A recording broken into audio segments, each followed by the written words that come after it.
The moment Lin Imo spoke, the atmosphere outside the camp turned hostile. Dozens of girls who had been cowering behind Su Qingya now wore completely different expressions. No longer did they look at her as their leader. Their eyes resembled hungry wolves fixated on prey. What are you doing? Watching the crowd close in, Su Qingya was seized by genuine terror. She stumbled backward, and for the first time, raw panic showed on her delicate face. I am the daughter of the Su Group's chairman. My father runs the company. Su Qingya shrieked at the top of her voice, attempting to intimidate these unhinged people with power from their old world. If any of you lay a hand on me, my father will destroy every last one of you once we get back to reality. That's right. Don't you dare. If anything happens to Yaya, none of you will get away with it. Li Mingyao trembled violently, clinging tightly to Su Qingya's arm in search of safety. Yet in this lawless, amoral wilderness apocalypse, her hollow threats accomplished nothing. They were like cold water poured onto sizzling oil, igniting every emotion simmering in the crowd. Get back to the real world? No one knew where their next meal would come from, or whether they would survive the night. Who cared about some chairman father thousands of miles away? Tension hung thick in the air. The girls wavered between ravenous hunger and the last shreds of their sanity, none daring to make the first move. At that moment, a figure stepped abruptly out of the crowd. It was Lu Yunyan, their group advisor, who usually preached morality and sought to smooth over every conflict. Qingya. Lu Yunyan reached up to push her glasses, only to touch empty air. Her face wore a pained look, as if she were making an excruciatingly difficult choice. I know you have suffered, but... She drew a deep breath, her tone turning solemn and resolute. We are a collective. More than 30 of us are starving, teetering on the brink of death. As the saying goes, if not me, then who? For everyone's survival, for the future of our all-female group, a little sacrifice from you and Meng Yao is worthwhile. You were chosen as our core leader. You enjoyed the benefits that came with that position. Now it is time for you to make sacrifices for everyone. Boom. Su Qingya was stunned speechless by Lu Yunyan's warped, shameless rationalization. She had never imagined the first person to betray her would be Lu Yunyan, who had always stood by her side and favored her. A little sacrifice? Sacrifice for everyone. You simply want food for yourself, hiding behind a cloak of self-righteous morality. Lu Yunyan, you shameless woman. How dare you betray me? Su Qingyan nearly choked with rage, shouting furiously and pointing at her. But Lu Yunyan's words acted as a spark, burning away the last traces of restraint within the other girls. With their teacher setting the example and framed by this supposed greater good, their sense of guilt vanished. Harming Su Qingya was not about satisfying their own hunger, it was for the survival of the whole group. Ms. Lu is right. For us to live, Su Qingya, you have to bear this. One gaunt, starving girl with bloodshot eyes let out a chilling snarl and lunged straight at Su Qingya. Don't you dare! Su Qingya screamed, raising her hands to defend herself. Then came a second, a third, a fourth. Several of the hungriest girls who had long suffered under Su Qingya's unfair treatment swarmed forward like piranhas scenting blood. Thud! Su Qingya's frail frame could not withstand the assault. She was forced down hard into the muddy ground, pinned by multiple girls. You're all crazy. Let go of me. Li Mingyao was seized by the hair by two sturdier girls and thrown roughly to the floor, dazed from the impact. Crack! A sharp, resounding slap echoed across the campgrounds. The girl who had charged first struck Su Qingya across her face with every ounce of her strength. The blow was brutal. One side of Su Qingya's face swelled instantly, marked by 5 distinct finger prints, blood trickling from the corner of her mouth. Meat? I hit her. Lin Mo, give me meat. The girl whirled around, eyes wild, yelling hoarsely toward Lin Mo. Good. Lin Mo sat casually on a wolf skin mat, a cruel cold smirk playing across his lips. He sliced off a chunk of sizzling wild boar meat with his dagger and flicked it. The meat arced through the air and landed right at the girl's feet. You earned it. At the sight of the fragrant roasted meat, the rest of the girls lost all self-control. It was real. One slap brought actual, life-saving food. Move aside. My turn. I want to hit her too. I need meat. Su Qingya, you thought you were so high and mighty. You withheld our rations. Today I'll teach you a lesson. Hunger overwhelmed reason. Resentment erupted. All but a small handful, including Chun, she surged forward, completely encircling Su Qingya and Li Mingyao. Slap, slap, slap, slap. The rapid succession of slaps rang out like firecrackers across the camp. Desperate for more food, the girl struck without mercy. The once admired campus beauty, Their former self, proclaimed leader, lay trapped in mud, beaten by people who had once followed her. Ah, help! Stop! My face! Please, let me go! Screams filled the air, drowned out by slaps and raw survival instinct. Humiliated tears mixed with mud, smearing across Su Qingya and Li Mengyao's faces. Their hair was matted and torn, their clothing ripped. All their pride and dignity was utterly destroyed. Lin Mo leaned back on his wolf, skin bedding, sipping pheasant, mushroom soup, coldly observing the brutal spectacle unfolding before him. Lin Mo, what you've done is terrible, Xia Yuqing gasped, horrified by the chaos. She detested Su Qingya, yet seeing people turn savage for food sent a chill through her bones. Terrible. Lin Mo turned toward her, his gaze deep and icy. In the apocalypse, never overestimate human nature. I only offered them a choice. They chose to become beasts of their own free will. This is only the beginning. He wore a mocking smile. I will tear this group apart from the inside out. Slap, slap, slap. Sharp, rapid slaps continued to crack through the mud outside the camp. Su Qingya, once admired by countless young men, was pinned down in mucky water by several strong girls. On my face. You maniacs, let me go! She shrieked, thrashing uselessly. Against starvation and desperation, her struggles amounted to nothing. You dare shout? Where was your voice when you cut our rations? When you hoarded warm supplies? One girl straddled Su Qingya, landing blow after blow until her own palms swelled. Lin Mo, 10 hits. Give me meat. Hurry. She roared toward Lin Mo behind the wind barrier. Lin Mo lounged upon a large bed layered with 13 fine wolf pelts.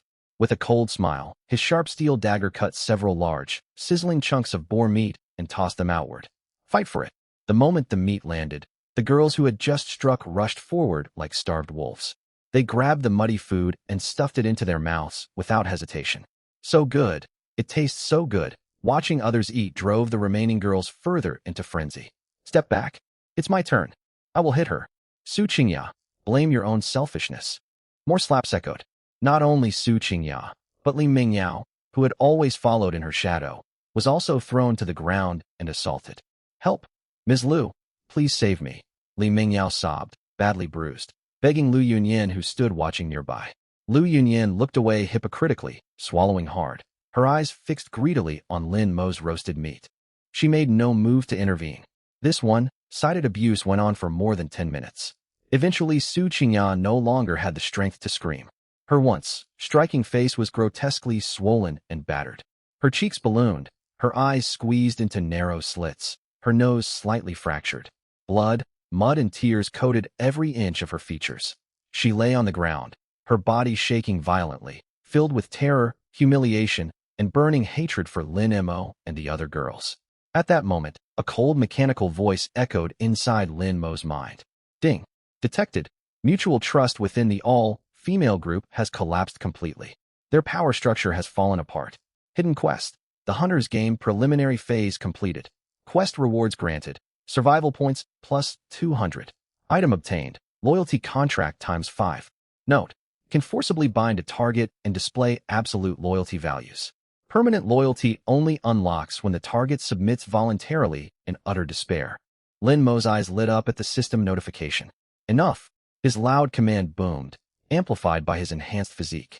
Every girl with a raised hand froze, staring at Lin Mo with reverence and feverish excitement. Stop! If you keep going, you will kill her. Lin Mo planted his dagger into a wooden stake and stood, looking down at the ravenous crowd. Keeping his word, he wrapped a large piece of roasted wild boar weighing more than 10 jin in banana leaves and tossed it over the wind barrier. The meat landed not among the blood-stained girls, but right beside Chen Shi, who had stood in the corner and taken no part in the beating. Chen Shi, is it? Lin Mo regarded the short-haired girl holding her blood-stained wooden spear, her expression cold and stubborn. This meat is yours to keep. How you divide it is your affair. Chen Shi stiffened. She glanced at the fragrant meat at her feet, then looked back at Lin Mo with overwhelming complexity. She understood his scheme perfectly. Lin Mo had shattered Su Qingya's authority and the group's false unity with food.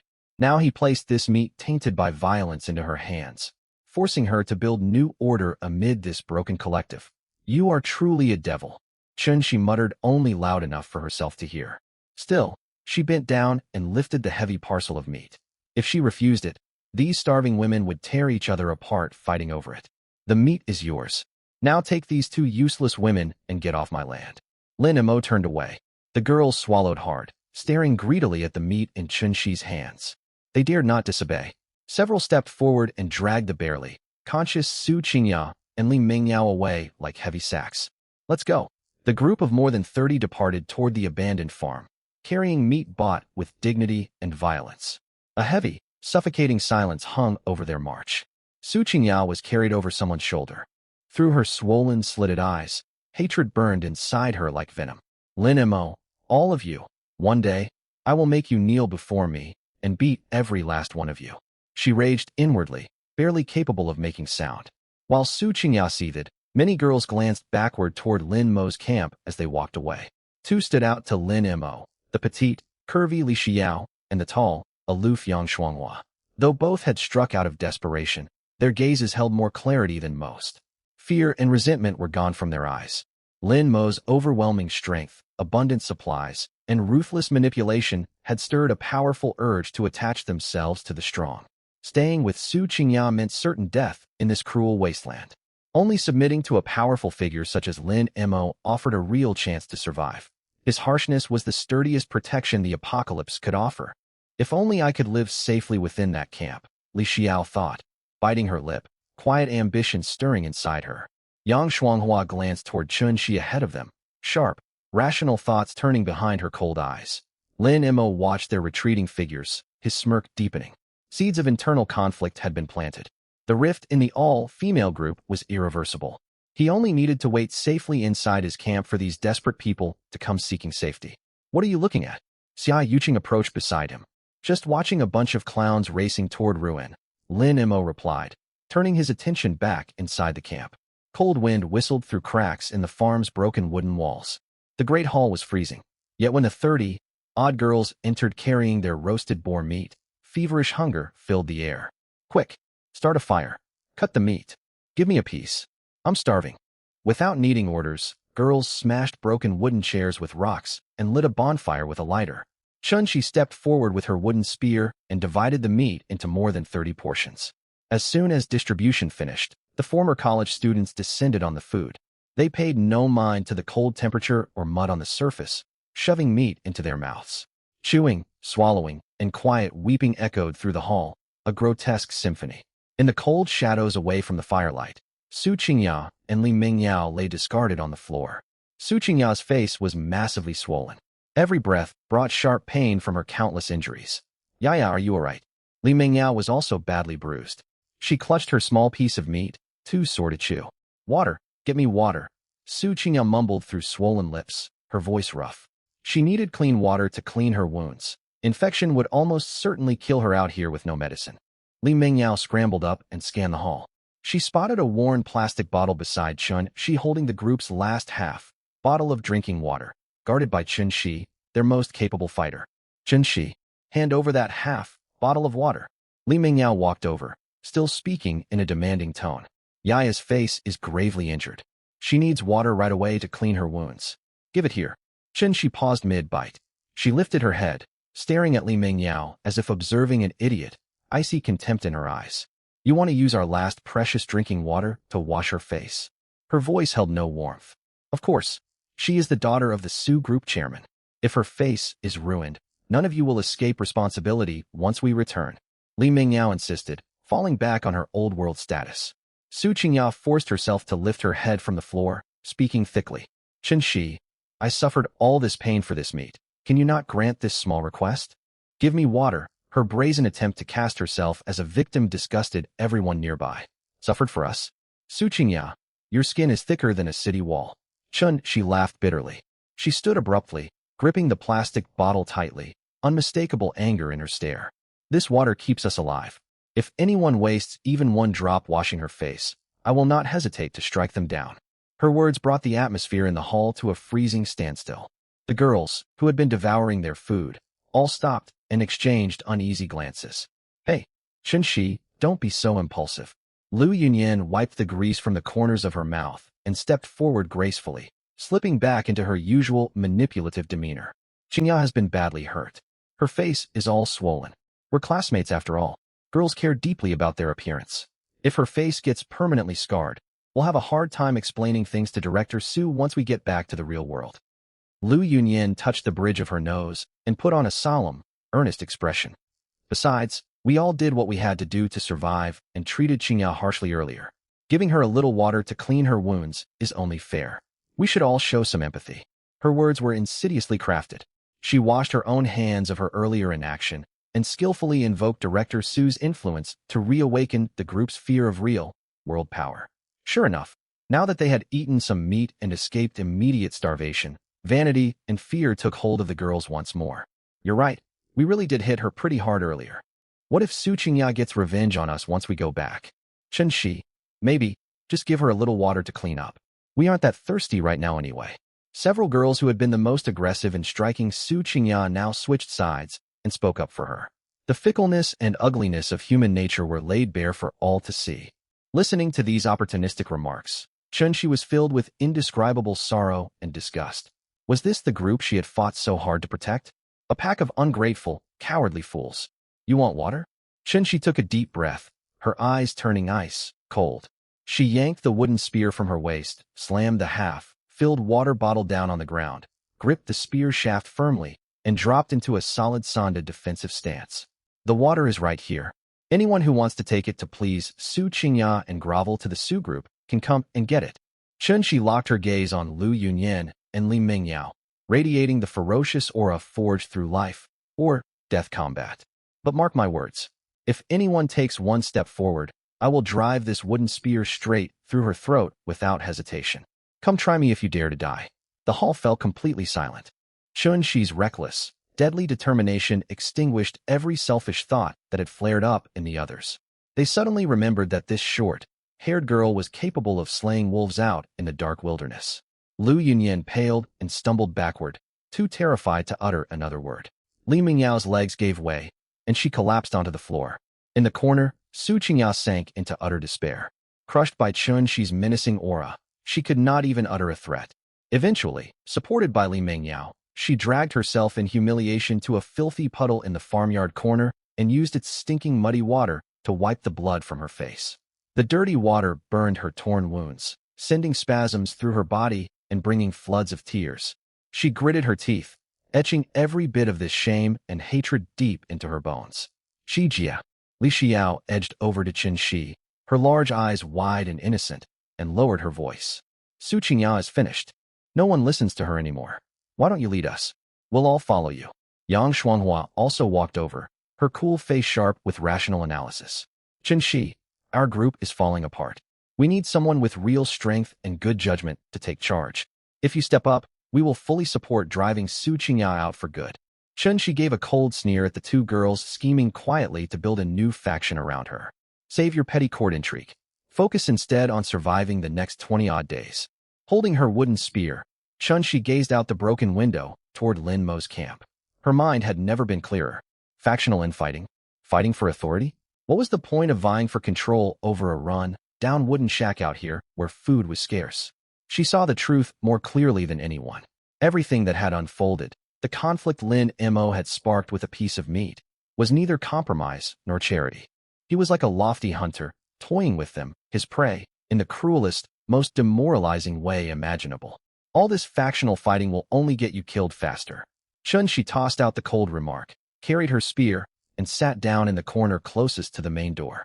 She closed her eyes, tuning out all the scheming fools inside the hall. In the corner of the farm hall, Li Xiao and Yang Shuanghua withdrew their gazes from Chen Shi. Their attempt to win over the group's strongest fighter had failed, yet they would not give up. If brute force would not work, they would use their wits. In this desolate place, whoever controlled survival resources held absolute power. Yang Shuanghua pushed her glasses up her nose, glanced over the girls who had eaten a little raw meat, yet suffered dry, cracked lips from thirst, and spoke in a hushed tone. Eating meat alone won't sustain us. People die after 3 days without water. No one dares seize Chen Shi's half-bottle of purified water. We have to solve our water shortage to gain influence over everyone. Li Xiao blinked her big, innocent eyes, and a plan formed in her mind. The underground wine cellar. I remember besides those broken crossbows in the cellar corner, there are old oak wine barrels connected to rusted copper pipes. We can repurpose them. We can boil muddy outdoor water to build a simple distillation setup. Yang Shuanghua's eyes lit up. If they could produce clean drinking water, they could completely replace Su Qingya and become the new core of the group. Without delay, they sought out Lu Yunyan, their supervising teacher, who was pretending to inspect gaps in the walls. Teacher Lu, everyone is suffering from terrible thirst, and we cannot drink the raw outdoor water. We want to use the old wine jars and copper pipes from the wine cellar to make distilled water, Li Xiao reported meekly. Yang Shuanghua added calmly. We pour raw muddy water into the wine jars and bring it to a boil. Steam travels through the copper pipes and condenses, giving us perfectly safe, purified water. At those words, the restless, thirsty girls lifted their heads, their eyes burning with desperate longing. Lu Yunyan's gloomy face brightened. This was a perfect chance to stabilize the group. Xiao, Shuanghua, you two have done something vital. Lu Yunyan assumed the authoritative demeanor of a supervising teacher and spoke loudly for everyone to hear. With purified water, we can hold on for many more days. This is a matter of life and death for all of us. Before Li Xiao and Yang Shuanghua could savor their new prestige, a sharp, sarcastic voice cut through the room. This is hardly some great achievement. It's basic middle school knowledge. Supported by Li Mengyao, Su Qingya hobbled over. Her badly swollen face was smeared with cold mud, her eyes nearly swollen shut, yet she held her chin high, clinging stubbornly to her privileged attitude. Even after enduring such public humiliation, she refused to let two ordinary girls steal the spotlight. Gritting through searing pain in her cheeks, she issued orders arrogantly. The plan is workable, but it needs unified organization and direction. As the group's original leader, I order everyone to move at once and carry the wine jars up from the cellar. Su Qingya's shameless behavior drew undisguised snickers from the hall. Only moments earlier, they had pinned her to the ground and struck her for meat. Now she dared to give them commands. Su Qingya, who do you think you are? Why should we obey you? One girl rolled her eyes. Su Qingya sneered, wincing as the movement pulled at her injuries. Yet her tone dripped with arrogance and threat. Why? Because once these 30 days are over and we return to the real world, the Su Group can decide your career prospects after graduation with a single word. I will overlook what you did to me out of desperation. But now we are building our group. Anyone who defies my orders will find their life in Jiangcheng made impossible. The threat of real, world power silenced the young college students. Though resentful, none dared talk back. Seeing she had reasserted control, Su Qingya lifted her chin triumphantly and pointed toward the heavy-set girl in the corner. Zhang Biding, you are the strongest. Go down to the wine cellar and bring up the largest ceramic jar. The rest of you gather firewood and fetch water. Zhang Biding stood 160 pounds heavy. She was often treated as free labor by the more conventionally attractive girls around her because of her appearance. Still, when Su Qingya gave her command, she did not move. Frowning, Zhang Biding retorted gruffly. Why do I have to carry the heaviest thing? That jar weighs 70 or 80 pounds, and the cellar steps are steep. Why aren't you and Li Mengyao doing any work? How could we possibly work? Li Mengyao immediately flared up, gesturing at her own bruised face.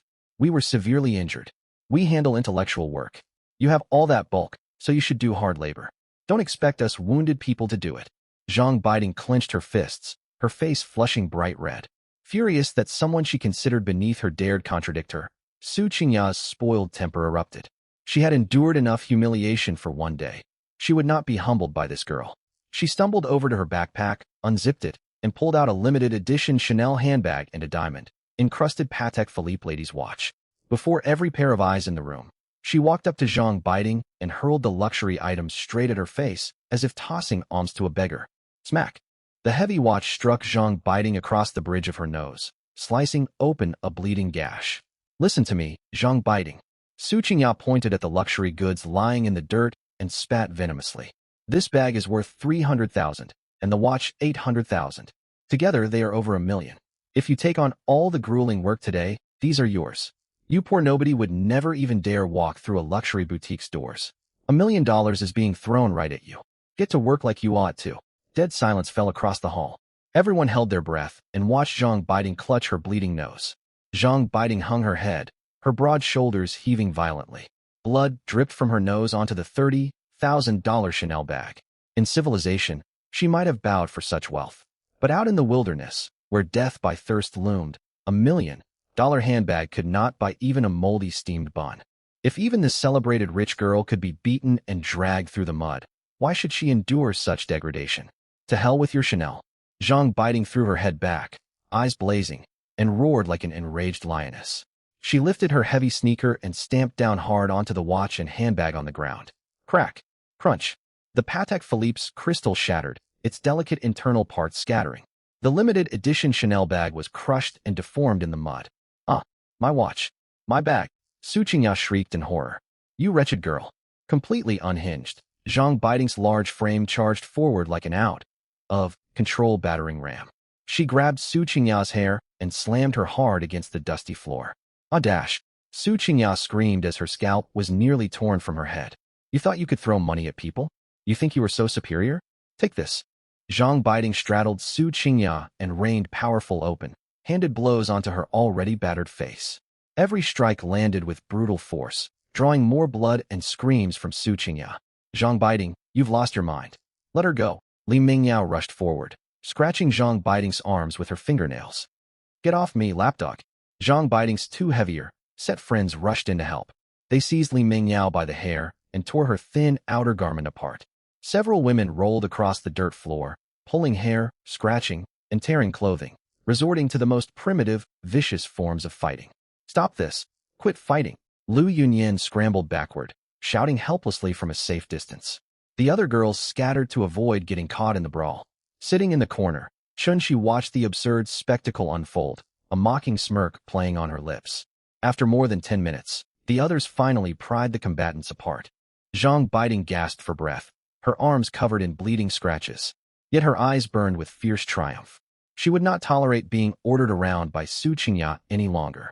On the other side, Su Qingya and Li Mingyao were in a terrible state. Clumps of Su Qingya's hair had been ripped out, leaving bleeding patches on her scalp. Mud and blood coated her face, and her clothes hung in ragged shreds, making her look worse off than a beggar on the street. Zhang Biding, mark my words, I will destroy you. Su Qingya lay collapsed on the floor, sobbing in despair. Huh. Zhang Biding spat blood, tinged saliva onto the ground.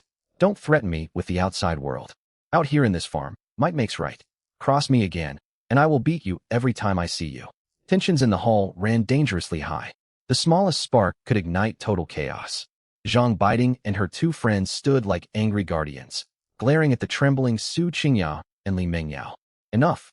Everyone calmed down, afraid the group would disintegrate and leave her, a defenseless teacher, to die before the next night. Lu Yunyan forced herself to step forward. She walked over to Zhang Biding, her tone unusually gentle, almost appeasing. Biding, I know you were wronged. Qingya truly went too far. But survival is our priority. Without water, we will all die. You can settle your scores only if we stay alive. Lu Yunyan took Zhang Biding's hand and spoke earnestly, then turned toward Li Xiao and Yang Shuanghua. Xiao, Shuanghua, since you proposed the distillation plan, you will oversee the work. Everyone must cooperate and set aside their anger. Li Xiao normally had a gentle disposition, but at this life, or death juncture, she straightened her back and tried to project authority. She cleared her throat and surveyed the room to assign tasks. This is a survival situation. No one gets to do nothing. Zhao Shui, Wang Qian, take a few others to fetch raw water from outside. Li Mingyao, gather others to collect dry firewood along the edge of the woods. As for cleaning the wine jars and copper pipes, she glanced at Zhang Biding's sturdy build and spoke in a conciliatory tone. Biding, you and your friends have great strength. Could you go down to the cellar, bring up the wine jars, and clean them? Still simmering with rage, Zhang Biding understood that dying of thirst was no trivial matter. She snorted, shot a venomous glare at Su Qingya, and headed for the underground wine cellar with her two friends. Driven by the urge to survive, the girls suppressed their tempers and got to work. The underground wine cellar was damp and dark, thick with mildew. With immense effort, Zhang Biding and her friends hauled two large ceramic wine jars out into the backyard open space. Ting, why are we working for that awful girl? Her friend Xiaoli panted, full of resentment. Su Qingya threw that bag at you, and still we labor to make water for her to drink. I can't stand it. The other friend agreed. Exactly. The others took sides during the fight. They think we should handle all hard work just because of our size. I wish we could make them pay. Zhang Biding stared at the wine jars caked in filth and old residue. Thick layers of black rotten wine sludge coated the bottoms, the inner walls covered in green and multicolored mold. Desiccated corpses of rats and insects lay inside, releasing a revolting stench. Thoroughly cleaning these neglected jars would require repeated scalding with boiling water and heavy scrubbing with sand. Starved and exhausted, they lacked the energy for such grueling labor. Clean them? Forget it. Zhang Biding sneered and threw her cleaning rag onto the ground. They want purified water? We'll give them something extra. Fueled by resentment and the desire for revenge, the three girls abandoned any real attempt to sanitize the jars. They poured muddy puddle water inside, swished it around carelessly, and dumped it out. Toxic mold, poisonous fungal spores, and old fermented sludge remained on the inner surfaces. It looks clean enough from the outside. When we heat it, all those mold toxins will vaporize with the steam. Let's see what happens when Su Qingya and the others drink this tainted distilled water, Zhang Biding muttered viciously. Half an hour later, everything was set up. The two poorly cleaned wine jars sat on a makeshift stone stove, filled with muddy puddle water. Rusty copper pipes ran from the jar tops to a comparatively clean iron bucket meant to collect the condensate.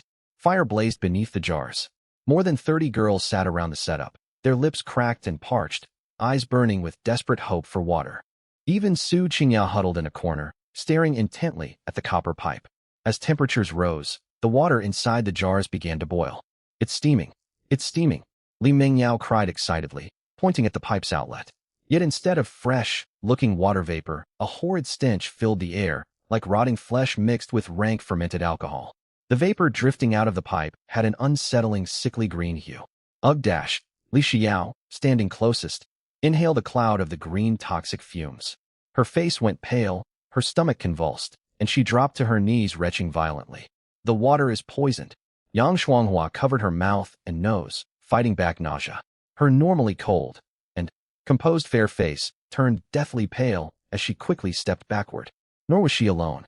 Every girl in the great hall who caught the stench grew dizzy and weak-limbed, as if a heavy sledgehammer had smashed into the back of their skulls. Chaos erupted across the hall. Girls stumbled about, hands clamped over their mouths and noses. Several with weaker constitutions rolled their eyes and nearly fainted from the toxic fumes. What is going on? What's happening? Lu Yunyan shrieked, her face drained of color from fright. Though Su Qingya had hidden in a corner, she too had smelled the foul odor. She instantly realized something was wrong with the wine jars. Her eyes blazed with hatred as she fixed them on Zhang Biding. Zhang Biding, you vicious brute.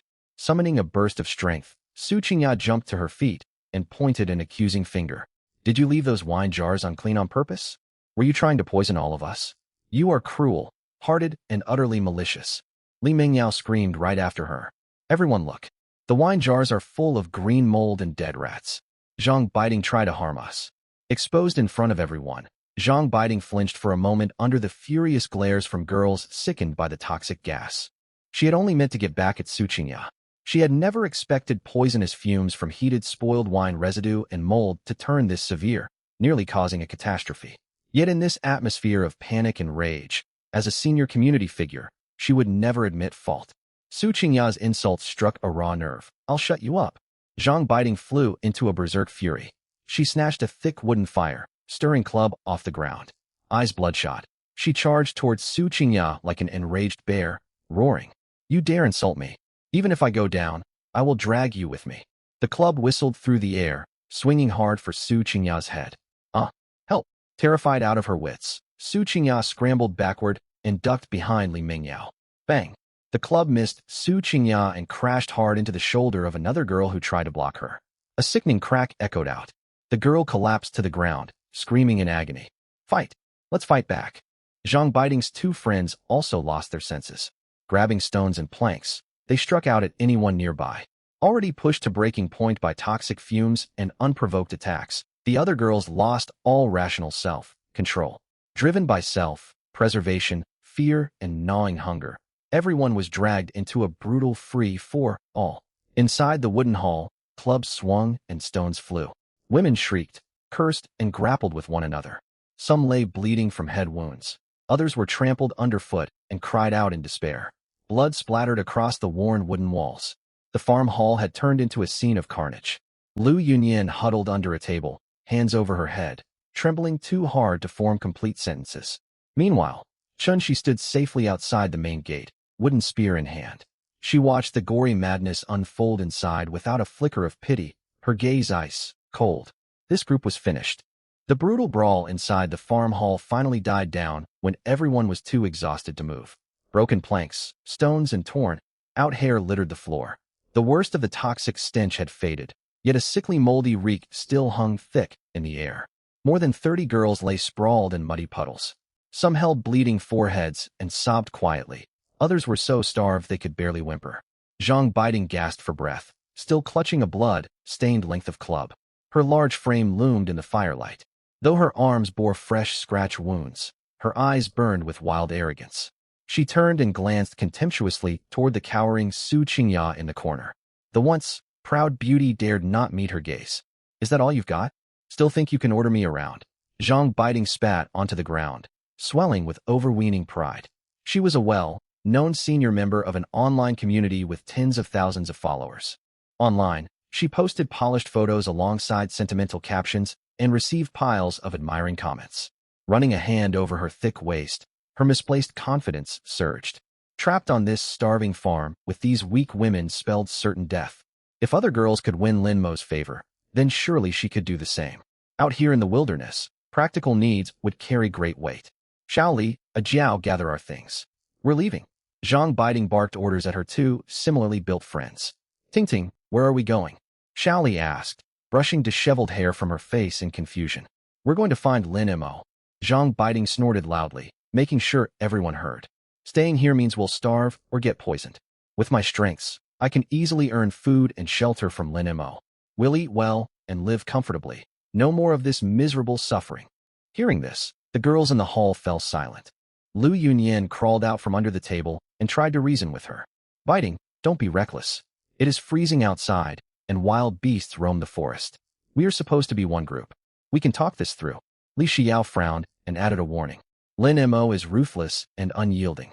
The others paid a steep price for his protection. You will get hurt if you rush over there like this. Save your breath. Zhang Biding cut her off sharply. You are just jealous of what I can bring. When I become the mistress of his camp, don't come begging me for favors. Without further hesitation, she marched out of the farm gate with her two companions. From her corner, Su Qingya recovered enough to snarl viciously. Shameless fool. Lin Mo will never take notice of her. I will eat mud off the ground if he does. Li Mingyao joined in the mockery. Exactly. She has no idea what she looks like. She will come running back, crying soon enough. Some of the other girls felt a flicker of longing at the thought of Lin Mo's roasted meat. But dizziness and weakness from the poison fumes left them too worn out to trek the 800-meter mountain path, so they abandoned the idea. Meanwhile, 800 meters away at Lin Mo's camp, wilderness weather shifted without warning. By noon, bitter cold winds sprang up, temperatures plummeted, and the air carried the sharp premonition of an incoming heavy snowstorm. Lin Mo stood behind his sturdy stone and wood-wind barrier, staring up at the leaden sky with a frown. The severe weather warned by the system is arriving earlier than expected. I have to finish the wind and rainproof layers for the second-tier log cabin as soon as possible. He glanced over towards Xia Yuqing and Lu Jia working beside the fire. Dressed in oversized men's clothing, their cheeks reddened by the chill, they looked surprisingly well off. After submitting to him the night before, their gazes held deep reverence and complete reliance. Yuqing, Lu Jia, grab your tools. We are going out. Gather as many palm fronds and large shrub leaves as we can within 200 meters for the cabin's waterproof covering, Lin Mo instructed in a steady voice. Yes, sir.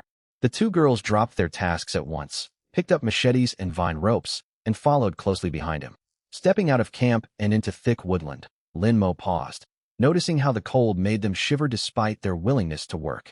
He decided to share a critical safeguard. Listen carefully. His voice was low and firm. This forest is far more dangerous than you realize. If an emergency happens, or you get separated from me, do not panic. If you call out for me in your heart with absolute sincerity, I will sense exactly where you are and lock onto your position instantly. This was a hidden function of the system's loyalty contract. As long as bonded subjects remained fully loyal, the host could track their location at any time. Xia Yuqing and Lu Jia's eyes widened in amazement. To them, this seemed like divine power. Their admiration for Lin Mo soared to new heights. Sir, you can count on us. Our loyalties belong only to you.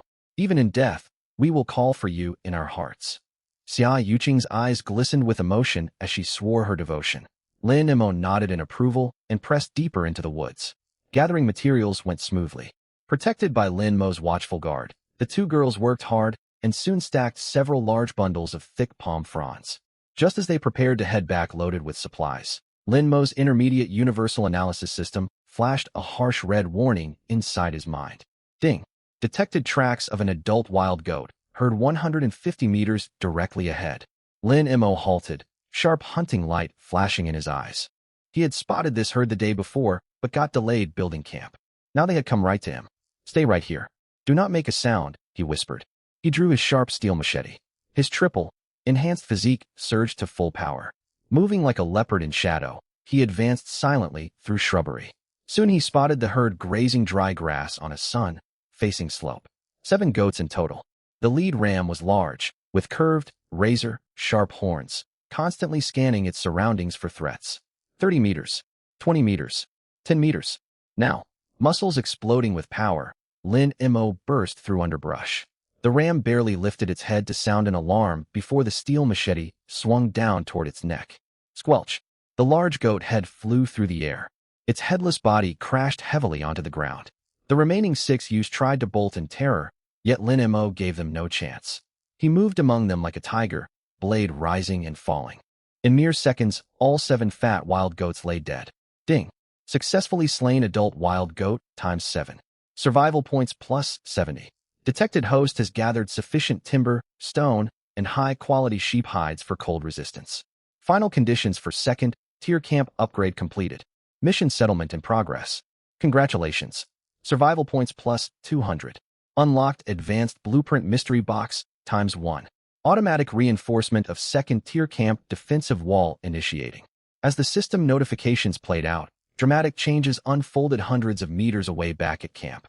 The original thin wooden wind barrier merged with collected stone through the system's power, transforming into an indestructible 3-meter high stone, timber composite wall, strong enough to fend off any large wild beast.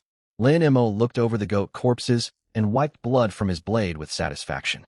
He stored 5 goats inside his spatial storage, kept 2 smaller ones, slung one over each shoulder, and walked back toward where Xia Yuqing and Lu Jiao waited. Let's head home. Tonight we feast on roast goat. A faint smile tugged at his lips. Xia Yuqing and Lu Jia stared at him as though he were a returning warrior. Eyes shining, they hoisted their palm, leaf bundles, and followed him back toward camp. Lin Mo had no idea that while he was out hunting, unexpected visitors had arrived outside his newly upgraded second-tier camp. By afternoon, the wilderness wind bit even sharper. Deep in the forest, Zhang Baiting stumbled along through mud with Xiao Li and a Jiao. Escaping the nightmare of the farm had cleared some of the frenzy from their heads, yet cold wind stung their faces. Ting, do you really think Lin Mo will take us in? Xiao Li shivered, teeth chattering, doubt plain in her eyes. Though gasping for breath from walking, Zhang Baiting's misplaced confidence never wavered. What is there to fear? Practical needs count for a great deal out here. If less prepared girls can win his favor in food, someone with my strengths will surely receive good treatment. A Jiao hastened to agree. Exactly. You have thousands of online supporters. Out here in the wilds, Lin Mo will recognize your worth. Buoyed by one another's praise, they already pictured Lin Mo giving them roasted meat. A few hundred meters further, the trees thinned to an open clearing. There loomed the tall, solid stone, timber defensive wall of Lin Mo's camp, like a small fortress. Zhang Baiting and her friends gaped in shock. They had imagined little more than a rickety wooden shack, not this imposing barrier built from stone and thick pine logs, holding the bitter cold firmly outside. Good heavens, it is practically a castle. Xiao Li swallowed hard, greed glinting in her gaze. Zhang Baiting's heart raced. Becoming mistress of this camp would mean complete safety in the wilderness. They circled around to the main gate. Since Lin Mo had left with Xia Yuqing to gather materials, the wooden gate stood loosely ajar. Glancing around to confirm no one watched, Zhang Baiting grew bold. She pushed the heavy gate open and strode right inside. Stepping behind the defensive wall, warm air washed over them, chasing away their chill. The camp interior took their breath away. In the center, a large bonfire burned steadily. Beside it sat a big stone cooking pot. On clean banana leaves lay several pieces of golden, brown, dripping wild pork roast.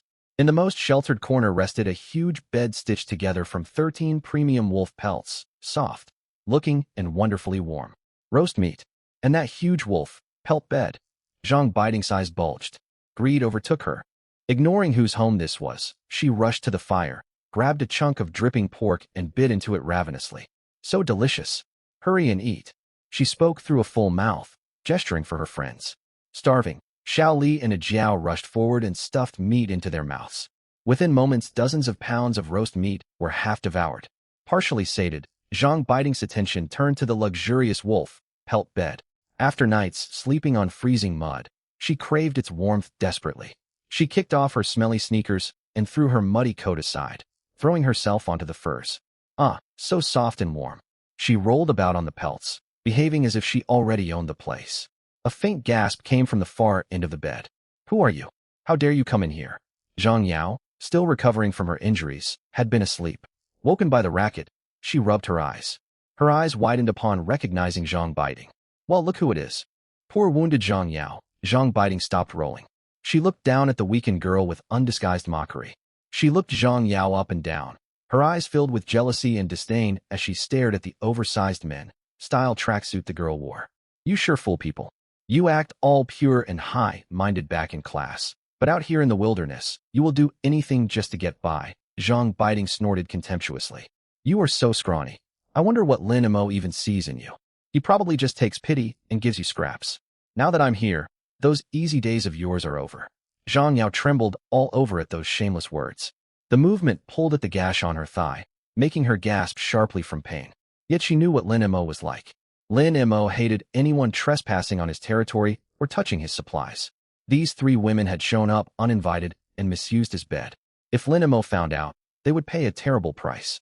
Out of leftover consideration for their former classmate bond, Zhang Yao held back her anger and tried to warn them. Zhang Baiting, you need to leave right now. Lin Mo has a terrible temper. If he comes back and sees what you've done with his belongings, he will not spare you. Lin Mo, how pathetic the way you speak of him. Far from being frightened, Zhang Baiting doubled over laughing, her flesh jiggling. She was convinced Zhang Yao was only bluffing out of fear, afraid that she, the popular online figure, would take her place in the camp. Don't try to scare me with Lin Mo. Zhang Baiting stepped close, her gaze fierce. Do you really think you have any say here just because you stay in his shelter? Men are naturally drawn to women with my full-figured charm. Even before we were stranded, I caught Lin Mo glancing at me many times in class. When he gets back, all I need to do is show him some kindness, and he will treat me like royalty. You are completely unreasonable. Get off that bed. Don't dirty Lin Mo's things. Desperate, Zhang Yao tried to push herself upright to shove her away. But that weak movement enraged Zhang Baiting. How dare you drive me away? Who do you think you are? Zhang Baiting's vicious temper exploded. She raised her thick arm and roughly shoved Zhang Yao backward. Thud! Zhang Yao's fragile body crashed hard onto the wolf skin mat. By terrible misfortune, her recently scabbed, deep wound on her right thigh slammed against a hard wooden beam beneath the hide. Ah! A shrill cry tore from Zhang Yao's throat. Her face turned deathly pale, and cold sweat poured down her forehead. Fresh red blood soaked through her bandages. The healing wound had split open once more. Serves you right. Stop putting on airs. Zhang Baiting showed no mercy and spat scornfully. Zhang Yao bit her pale lip hard, overwhelmed by humiliation and rage. She suddenly remembered what Lin Mo had told her before he left. If she called out to him with sincere urgency in her heart, he would sense her. Without hesitation, she closed her eyes, pouring all her fear and suffering into a silent, desperate cry in her mind. Lin Mo, help me. Please, save me. Meanwhile, hundreds of meters away in thick jungle, Lin Mo carried a dressed wild goat in one hand. Xia Yuqing and Lu Jia followed behind him, loaded down with palm fronds. As they made their way slowly back toward camp, Lin Mo froze mid-step. An invisible thread deep in his mind had been pulled sharp. The loyalty, contract bond granted by the system blared an urgent alarm. Zhang Yao's voice, full of agony and helplessness, cut through the distance and echoed clearly inside his consciousness. Something was wrong. His calm, deep eyes narrowed, and icy, murderous intent welled up within him. The very air around him seemed to grow heavy with his menacing aura. Xia Yuqing and Lu Jia behind him sensed the shift and held their breath. Lin Mo, what is wrong? Xia Yuqing asked cautiously. Uninvited intruders are in the camp. Zhang Yao is in danger. Lin Mo's voice was frigid. He dropped the two wild goats onto the ground without another thought. You two head back slowly with the supplies. I will go ahead. The instant the words left his mouth, dirt exploded beneath his feet, leaving a crater. Pushing his tripled physical enhancement to its limit, he became a dark streak, smashing through brush and sprinting toward camp, consumed by fury. Whoever had trespassed on his land and hurt someone under his protection would pay dearly. Wind howled in his ears as branches shattered in his wake. He raced through the dim primeval forest at top speed. Every footfall burst the earth and left deep indentations. As he neared the camp, a system notification sounded inside his head. Ding. Detected outside survivors entering host camp zone. Targets bear intentions to seek shelter. Hidden condition met. Previously locked contract bonus reward activated. You have obtained special item, loyalty contract ×5. Stored automatically in system space. Note, this contract forcibly binds its target. Host may view absolute loyalty levels at any time. Once signed, targets can never betray. Their very lives rest in the host's hands. Lin Mo never slowed his sprint, yet his cold smile turned sharper. Seek shelter? So those foolish people from the farm had come right to him. With these 5 contracts, expanding the camp and taking on new workers would become far simpler. He would never need to fear betrayal. Still, not everyone deserved the chance to serve him. Back inside the sturdy wooden stone shelter, Zhang Biding sprawled arrogantly across the large bed stitched from 13 premium wolf furs. Her heavy weight sank the soft padding deep. She looked down at Zhang Yao bleeding on the ground, triumphant and mocking. Still glaring at me? Lose any more blood from that injured leg, and you might not even live to see tomorrow's sunrise. Zhang Biding snorted. She grabbed a leftover piece of roasted wild boar and bit into it greedily, grease dripping down her chin. Zhang Yao pressed hard against her bleeding thigh. Blood seeped through her fingers and stained the soil beneath her. Pale with pain, she met Zhang Biding's gaze with unyielding defiance. Do not get too cocky. Lin Mo will return soon. When he sees what you have done here, he will kill you. Though weak, her voice held stubborn resolve. Kill me? Ha ha. Zhang Biding laughed loudly, her whole body shaking. She tossed a gnawed bone onto the dirt floor and curled her lip in contempt. Zhang Yao, have you lost your mind? Do you think Lin Yao keeps you around out of fondness? He only keeps you because he feels sorry for you. I am nothing like you. She puffed out her chest, blinded by her own overconfidence. She recalled how, not long before, Lin Mo had tossed her a large portion of roasted meat. After she had fought Su Qingya and demanded food. Praise from online followers had further fed her delusion that Lin Mo must find her attractive. Trapped out here in the wilderness for days, any normal man would appreciate a woman who knows how to carry herself. Once he comes back, a little kindness from me, and he will make me the lady of this camp. The first thing I will do is drive you, the useless cripple, out for the wolves. Her companions Xiao Li and Jiao hurried over and fawned in agreement. Exactly. How could a thin girl like you compare to Zhang Biding's charm? When Zhang Biding runs this camp, we will eat well. You will starve out there. Bang. The red pine door crashed open under brutal force. A tall, dark, cloaked figure filled the doorway, radiating bone, chilling rage. Lin Mo's icy gaze swept over the wrecked interior. When his eyes fell on Zhang Yao, pale and bleeding on the ground, the air turned deathly still. Lin Mo, tears burst from Zhang Yao's eyes at the sight of him. All her fear, pain, and distress surfaced as relief. Lin Mo said nothing. He stepped into the shelter with long strides. With every step, the formidable pressure forged through countless life and death struggles weighed heavily upon everyone present. Xiao Li and Jiao paled and shrank backward. Zhang Biding, however, showed no fear. Her small eyes lit up instead. Ah, Lin Mo, you are finally back. She swayed her heavy hips in what she imagined was an alluring manner and brushed her matted, greasy hair. Far from feeling guilty for breaking in, she walked toward him with a condescending, entitled air. A strong stench of sweat and unwashed body odor wafted off her. Lin Mo's nose wrinkled in revulsion. Disgust was plain on his face. Oblivious, Zhang Biding stopped 1 meter before him and puffed out her chest, speaking in an affected, sugary tone. I cannot stand staying on that farm any longer. This camp of yours is decent enough, barely worthy of me. I am generous. I know what you meant when you gave me meat before. If you keep serving me roasted wild boar every day and hand over that wolf skin bed, I might condescend to stay here. I could be the lady of this camp for you. Imagine how pleasant life out in the wilds would be with someone like me by your side.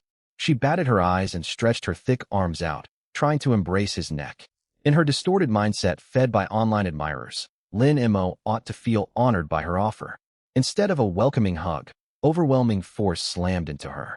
Enraged by her arrogance and foul presence, Lin Mo felt his revulsion peak. He wasted no words on her. Get back! His roar boomed inside the shelter. Power from his tripled, enhanced physique surged through his arm. His palm cut through the air at nearly invisible speed. Smack! A A deafening slap echoed across the enclosure. The blow carried terrifying strength. Zhang Baiting, weighing 160 jin, was lifted clean off her feet like a tattered sack. Her face distorted horribly on impact. Before she could scream, she spun 2.5 times through the air and crashed 5 meters away against the shelter wall. Thud! She slammed hard into packed dirt, creating a small crater and sending dust flying. Ugh! Curled on the ground, she coughed up blood mixed with fragments of broken teeth. Her left cheek swelled purple and bruised, marked deep with the imprint of his hand. Dizzy and stunned, ringing in her ears drowned out all other sound. Zhang Baiting. Murder! Xiao Li and Ajiao watched, terrified out of their wits. They had hoped Zhang Baiting would win Lin Mo over, only to witness this brutal beating. A grown woman sent flying by a single blow. Both collapsed trembling on the ground, paralyzed by fright, certain they would be next. Lin Mo paid them no mind. He pulled a clean cloth from his pocket and wiped his hand with open disgust, as though he had touched something filthy. He tossed the cloth into the fire to burn, then hurried over to Zhang Yao and knelt beside her. Seeing her bleeding leg, his icy expression softened with concern. Lin Mo, I am sorry. I failed to guard the camp. Zhang Yao leaned weakly against him, tears streaming down her cheeks. Save your strength. Do not speak. Calm and steady, Lin Mo retrieved a medical kit from his storage space and quickly cleaned, treated and bandaged her reopened wound. In the corner, Zhang Baiting slowly regained her senses. Agony throbbed across her swollen face, and the metallic taste of blood in her mouth shattered her foolish fantasies. Thanks to her large build absorbing much of the impact, she had not lost consciousness. She broke into loud, shrill wailing. My face. My teeth. She rolled wildly in the mud, covered in blood and filth. Spoiled by online admirers, she had never endured such violence. Humiliation overpowered her fear. Lin Mo, you brute. How dare you hit me? She shrieked from the ground. I offered to stay with you. You ought to be grateful. You strike a woman? Have you no decency? Just wait. If we ever get back to civilization, I will post everything online. My thousands of followers will destroy your reputation. You will be ruined forever. Even stranded in this lawless wilderness, she believed online public outrage could restore her wounded pride. Heavy footsteps sounded outside. Xia Yuqing and Lu Jia returned carrying palm fronds. Entering, they saw the chaos and Zhang Yao bleeding from her reopened injury. Yao Yao. Xia Yuqing dropped her load and rushed over. Once she learned Zhang Baiting had forced her way in and injured Zhang Yao, her usual gentle demeanor vanished, replaced by blazing anger. Her eyes fell on a wooden basin in the corner, holding dirty foot, wash water from the night before, waiting to be emptied. Without hesitation, she picked up the basin, marched over to Zhang Baiting, and poured the whole cold, murky bucket straight over her ranting face. Splash! Filthy water mixed with grit drenched Zhang Baiting completely. That stinks. How dare you pour that on me? She sputtered and wiped mud from her face. I pour it on you because you are shameless. Xia Yuqing slammed the basin onto the ground. Do not dare talk about respect. Back at the farm you bullied Su Qingya and wanted Lin Mo driven away. Now you break into our camp and hurt Yao Yao. And you demand food and special treatment? You are not fit even to do menial chores for us. Get out of here at once. Furious at being scolded by someone she thought meek, Zhang Baiting charged forward, raising her arms to claw at Xia Yuqing's hair. You witch! I will tear your mouth apart. Before she could close the distance, cold steel flashed. Having finished bandaging Zhang Yao, Lin Mo stood. His eyes regarded Zhang Baiting as though looking at a corpse. He flicked his wrist, and his sharp, heavy machete whistled through the air. Swish! The blade sailed past Zhang Baiting's face, slicing off a large lock of hair and opening a shallow cut across her cheek. The weapon buried itself deep in a red, pine pillar behind her, its handle vibrating violently. Zhang Baiting froze in place. Blood trickled down her cheek. The brush with death finally cut through her rage. She fully understood. Had the blade shifted half an inch, her skull would have split open. What? What are you going to do? Her voice shook and her knees buckled. Lin Mo stepped over to her and looked down. He said nothing, only grunted coldly. He reached out and seized her thick right arm in an iron, hard grip. Let go. What are you doing? Zhang Baiting struggled uselessly. Her strength meant nothing against him. A lesson. His tone was icy. He twisted both hands sharply. His tripled, enhanced physique unleashed its full force. Crack! The sickening sound of snapping bone echoed through the shelter. Aoeawea! Zhang Baiting screamed in unbearable torment. Her right arm bent grotesquely backward, jagged bone piercing through torn skin and bleeding freely. Agony nearly knocked her unconscious. Lin Mo released her like discarding rubbish, letting her collapse onto the dirt, screaming. He knew very well. Out in this dangerous wilderness with no proper medicine, a shattered arm was as good as a death sentence. Even if this woman crawled back to the all-female farm group, with her ability to work gone, she would never survive among those selfish women. In a few days at most, this dead weight would most likely end up as nothing but waste. Take this woman and get out of my sight at once. Step foot in this camp again, and I will tear your heads off and kick them around. Lin Mo turned his head and shot a murderous glare at Xiao Li and A. Jiao beside him, who had been so terrified they had lost control of their bladders. Yes, we'll leave right away. Right away. Xiao Li and A. Jiao dared not utter another word. Scrambling forward, each grabbed one of Zhang Baiting's arms and dragged her out of the camp. Like beaten dogs, the three stumbled into the wind, howling depths of the forest, leaving only Zhang Baiting's intermittent cries of agony in their wake. With the departure of these three troublemakers, calm returned to the camp. Xia Yuqing and Lu Jia hurried to shut the camp gate and propped it shut with heavy wooden beams. They turned to look at Lin Mo, his face cold and stern, their eyes filled with admiration and affection. In this cruel world, to have such a protective man to rely on was their greatest fortune. Lin Mo walked over to the water bucket and washed the blood from his hands. The chaos of the fight, along with the ferocity unleashed when he had killed the wild goat, had sent his blood surging. A restless heat burned low in his abdomen. He turned and looked deep into the eyes of Xia Yuqing and Lu Jia, his gaze heavy and commanding. The two women understood his look immediately. Without coyness, color rose to their cheeks. They stepped forward and slipped one arm each through his. You've had a hard time just now, Xia Yuqing said softly, her eyes glistening. Rest now. Lu Jia leaned gently against his shoulder, pressing her body lightly to his. Outside the camp, bitter winds howled, yet within the wind, break walls it was warm. The dancing glow of the bonfire fell over them, chasing away all gloom. Zhang Yao, who had been lying on the inner side of the bed, watched. Her heart overflowed with gratitude and fondness as she thought of how Lin Mo had broken Zhang Baiting's arm to avenge her. Her leg was still injured. She could not tend to Lin Mo the way Xia Yuqing and Lu Jia could, and this filled her with quiet guilt. Biting her chapped lip, she steeled herself. Dragging her injured right leg, she hobbled over to Lin Mo's side. Under Lin Mo's surprised gaze, her pure-looking face flushed bright red. She lowered her head, determined to do whatever she could to offer him comfort in the ways available to her. Meanwhile, 800 meters away, inside the farm's wooden cabin, the great hall was as silent and cold as a tomb. Though the poison gas crisis had eased, a foul stench of mold, vomit, and dried blood clung thick to the air, nauseating anyone who breathed it in. More than 30 young women lay sprawled across the muddy floor. Severe dehydration had left them gaunt, their cracked lips oozing fresh blood. Even breathing rattled in their chests. 2 full days without water, plus the brutal brawl they had just endured, had left every one of them dizzy and weak. They no longer even had the strength to curse Zhang Baiting. Chun-Shi sat alone in the corner closest to the door, her wooden spear stained with blood. She watched her classmates, who looked scarcely more alive than corpses, without the slightest trace of pity. She had stayed out of the carnage and conserved her strength, yet her own throat burned with thirst. In another corner, Li Xiao and Yang Shuanghua exchanged a glance. Strong resentment and a fierce will to survive smoldered in their eyes. We cannot just wait here to die. Yang Shuanghua pushed her glasses up her nose and lowered her voice. The big wine jar is full of poisonous residue, but there are small earthen jars for storage in the basement.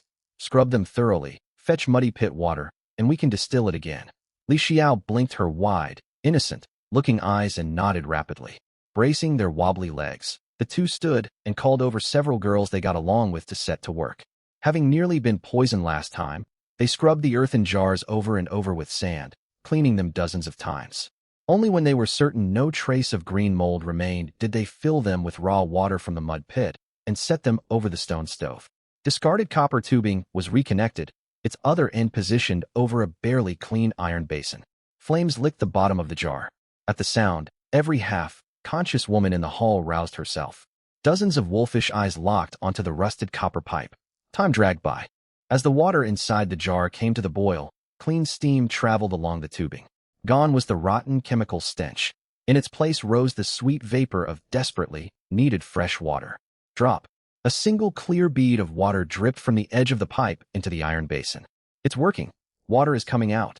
Li Mingyao shrieked and scrambled toward the basin. That single drop lit the fuse. The women, half mad from thirst, erupted. Like vultures spotting carrion, they surged toward the stove. Give me a sip. I'm dying of thirst. Get back. I was here first. They shoved, scratched, and fought over the tiny amount of life, giving water. Su Qingya, her face swollen and bruised, had mud pressed to her injuries. She had long abandoned any pretense of being the campus beauty. Protected by Li Mingyao and her loyal followers, she clawed her way through the crowd and threw herself down before the basin. She pressed her cracked, bleeding lips to the bottom of the basin and lapped at the small pool of collected water. The cool liquid soothed the burning agony in her throat. After drinking, she dabbed a little water onto her beaten face. Damn Zhang Biting, she spat. When she gets driven back from Lin Mo's camp, I will kill her. She laid all her humiliation at the feet of Zhang Biting and Lin Mo. If not for Lin Mo and his roasted meat schemes, how could a young lady from the Su family end up being slapped and thrown into mud by common girls? Enough. Stop fighting. Chen Shi sprang to her feet and slammed the butt of her wooden spear hard against the floor. Boom. The sound echoed. The savage killing aura she had earned fighting wild wolves froze the frenzied women in their tracks. The water is still boiling. If you want to live, line up. One sip each. Her stare was ice cold. Anyone who fights again gets thrown outside to the wolves. Faced with brute force they could not resist, the women reluctantly formed a queue and took their turns. An hour later, the water in the jar was exhausted. Each person had received only a small sip, yet immediate death from dehydration had been averted. Chen Shi looked out at the darkening sky and frowned. Thirst is temporarily held off, but this little water will not last us till tomorrow. She turned to the room. Before night falls, someone has to go out and collect empty mineral, water bottles, and containers. There is rubbish we discarded near the farm.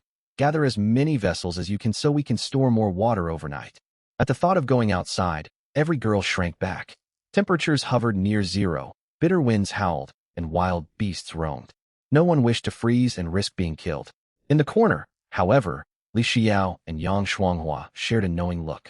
Each had already formed a plan. Shuanghua, do you think Zhang Biting will succeed with Lin Mo? Li Xiao whispered close to her ear. Yang Shuanghua gave a cold laugh, sharp calculation in her elegant features. With her repulsive bulk? Only if Lin Mo has lost his mind. She paused. Still, if he would even let someone like her into his camp, he must be badly in need of women. If that is the case, Li Xiao bit her lip and glanced down at herself, ambition burning in her eyes. What if the two of us go over to him? Our chances would be excellent. If we can gain Lin Mo's favor, we will never starve or freeze in this wretched place again. We could eat roasted meat and sleep on wolf skin beds. They reached an unspoken agreement. They would use the bottle, collecting errand as cover to sneak close to Lin Mo's camp. They would see what had become of Zhang Biting and judge their best chance to approach him. Let us go, Li Xiao said at once, putting on a meek, helpful expression. We were the ones who came up with the distillation. It is only right we take on this task while the others rest. Yang Shuanghua nodded and picked up 2 sturdy wooden sticks for self-defense. Chen Shi studied them with faint surprise. In this place, where everyone sought only to exploit others, their eagerness stood out. Still, she did not press for details. Do not wander far. Be back before full dark. Li Xiao and Yang Shuanghua nodded repeatedly. They pushed open the heavy wooden door and stepped out into the wilderness. Once out of sight of the farm, they changed direction entirely. Instead of searching the rubbish heaps for bottles, they followed a hidden forest path straight toward Lin Mo's camp. The mountain wind cut like knives against their skin. With the sun gone, the temperature plummeted. In the dim light, dead branches loomed like twisted phantoms. Dry leaves crunched underfoot, an unnerving sound. Li Xiao clung tightly to Yang Shuanghua's arm. Their hearts hammered the closer they drew to the camp. A strange, heavy foreboding crept up their spines. All bird and insect noise had vanished. The air felt dead and still. Shuanghua, I am so cold. Li Xiao trembled, her body shaking. She had the uncanny feeling that somewhere in the darkness ahead, blood-thirsty eyes were fixed on their throats. The sun dipped fully below the horizon. Light drained fast from the wilderness. Gale, force winds moaned through the trees like wailing ghosts. Huddled together, Li Xiao and Yang Shuanghua stumbled forward along the leaf-strewn trail. Near, zero cold made their teeth chatter. Shuanghua, night is almost here. Should we turn back? Fear clouded Li Xiao's large, deceptive eyes. These would feel cursed. What if wild animals are out here? Yang Shuanghua's grip on her wooden stick whitened her knuckles, yet ambition outweighed terror. Go back, to drink poisonous muddy water and wait for death in that hovel, she hissed. If we learn Lin Mo's disposition, we can escape all these fools. Only a few hundred meters left. Stop scaring yourself. The words had barely left her mouth when a scream of utmost agony burst from the thick underbrush ahead. Branches cracked and snapped under enormous weight. Ah, the pain, my arm. The hoarse, distorted cry resembled the death wail of some fat beast. Li Xiao and Yang Shuanghua's blood ran cold. Holding their breath, they ducked behind a large red pine tree and peeked out in the faint moonlight. Down the trail, two plump, built girls were carrying a bulky figure, staggering toward them. It is Xiao Li and A Jiao. Li Xiao clamped a hand over her mouth to muffle her gasp. The heavy form between them was none other than Zhang Baiting, who had once boasted she would become mistress of Lin Mo's camp. What they saw made both women recoil in revulsion, their stomachs lurching. She barely looked human. Her broad face was swollen like an overripe, bruised melon. Deep purple, black hand prints marked one cheek. Her lip was torn, and several teeth were missing. Thick blood mixed with dirt and saliva coated her thick neck. Worst of all was her right arm. Thicker than an adult man's thigh, it bent backward at a grotesque, unnatural 90-degree angle. Splintered white bone jutted through layers of fat, fresh blood dripping steadily onto the mud. Mad, Lin Mo went far too far, Yang Shuanghua whispered, her normally composed face drained of color. She had expected him merely to drive Zhang Baiting away, not maim her so brutally. His cold disregard for human life sent chills down their spines. They were thankful they had not walked boldly into the camp. This man could not be manipulated with petty scheming. After a moment's hesitation, they stepped out from behind the tree. Ah! Xiao Li and A Jiao shrieked in fright and nearly dropped Zhang Baiting. Recognizing the newcomers, they broke into desperate tears. Xiao, Shuanghua, help us. Tingting is going into shock from blood loss. Xiao Li's hands were slick and sticky with blood. Li Xiao stepped forward, fighting her nausea. Even half, dead from agony, Zhang Baiting retained her vicious temper. Her eyes, squeezed almost shut by swelling, blazed with venomous rage. Lin Mo, that monster. That psychopath. She coughed up bloody foam as she snarled, ranting to distract herself from her mangled limb. I offered myself to him, and he broke my arm. He does not value women at all. Xia Yuqing and Lu Jia are nothing more than his captives in that camp. Do not go near that maniac. He will get what he deserves. Her curses hung in the air. From the dark woods beside the trail came a thunderous roar. Roar! The blast shook the ground. A wave of rank, beastly stench washed over the path. Dead twigs rattled down from above. All four women froze. Zhang Baiting's tirade died in her throat. They turned stiffly toward the source of the sound. 10 meters away, bushes were ripped apart by tremendous force. A huge adult brown bear burst out of shadow. Standing upright, it stood nearly 2 meters tall. Its fur bristled like steel needles. Its eyes glowed red with blood, lust, thick saliva dripped from its fangs. It had been drawn by the heavy scent of Zhang Baiting's open wounds. In this harsh wilderness, a bleeding, injured human was prey of the highest order. A bear! Xiao Li and A Jiao screamed at the tops of their lungs. Driven by raw survival instinct, they let go and fled in blind panic. Deprived of support, Zhang Baiting's heavy 160 gene frame crashed into the muck. Her broken right arm twisted further under her weight, drawing another shrill scream. Don't leave me. Help! She stretched out her good left hand, trying to grab Xiao Li's ankle. It was too late. On all fours, the bear charged with terrifying speed for such a massive creature, like an out-of-control steamroller, straight for the bleeding woman. Weak, injured, and overweight, Zhang Baiting could not even roll over. In 2 bounds the bear was upon her. Roar! Its enormous forepaw slammed down and pinned her firmly into the mud. No, don't eat me. Help! Zhang Baiting shrieked in utter terror, her eyes bulging. She pushed feebly against the bear's rock, hard chest, yet her resistance was meaningless against brute wild strength. Then the giant paw, far larger than a man's head, swept down. Crunch! Beneath the bear's terrible force, Zhang Baiting's skull caved in like overripe fruit. Brain tissue and blood sprayed across dead leaves and mud. Her scream cut off instantly. Her heavy body convulsed once, then went limp. But the predator had only begun to feed. Opening its fetid jaws, the bear sank its teeth deep into her shoulder and tore backward. Rip! Large chunks of flesh and thick yellow fat were torn brutally from the skeleton. The brown bear gnawed greedily on its gory feast, letting out deep, satisfied growls from its throat. Warm blood stoked its savage ferocity. The crunch of bones being ripped apart echoed through the night, chilling anyone who heard it to the core. More than a dozen meters away, Li Xiao, Yang Shuanghua, along with Xiaoli and Ajiao, who had collapsed onto the ground, watched the horrific, hellish scene unfold before their eyes. The four women turned deathly pale, their blood running cold.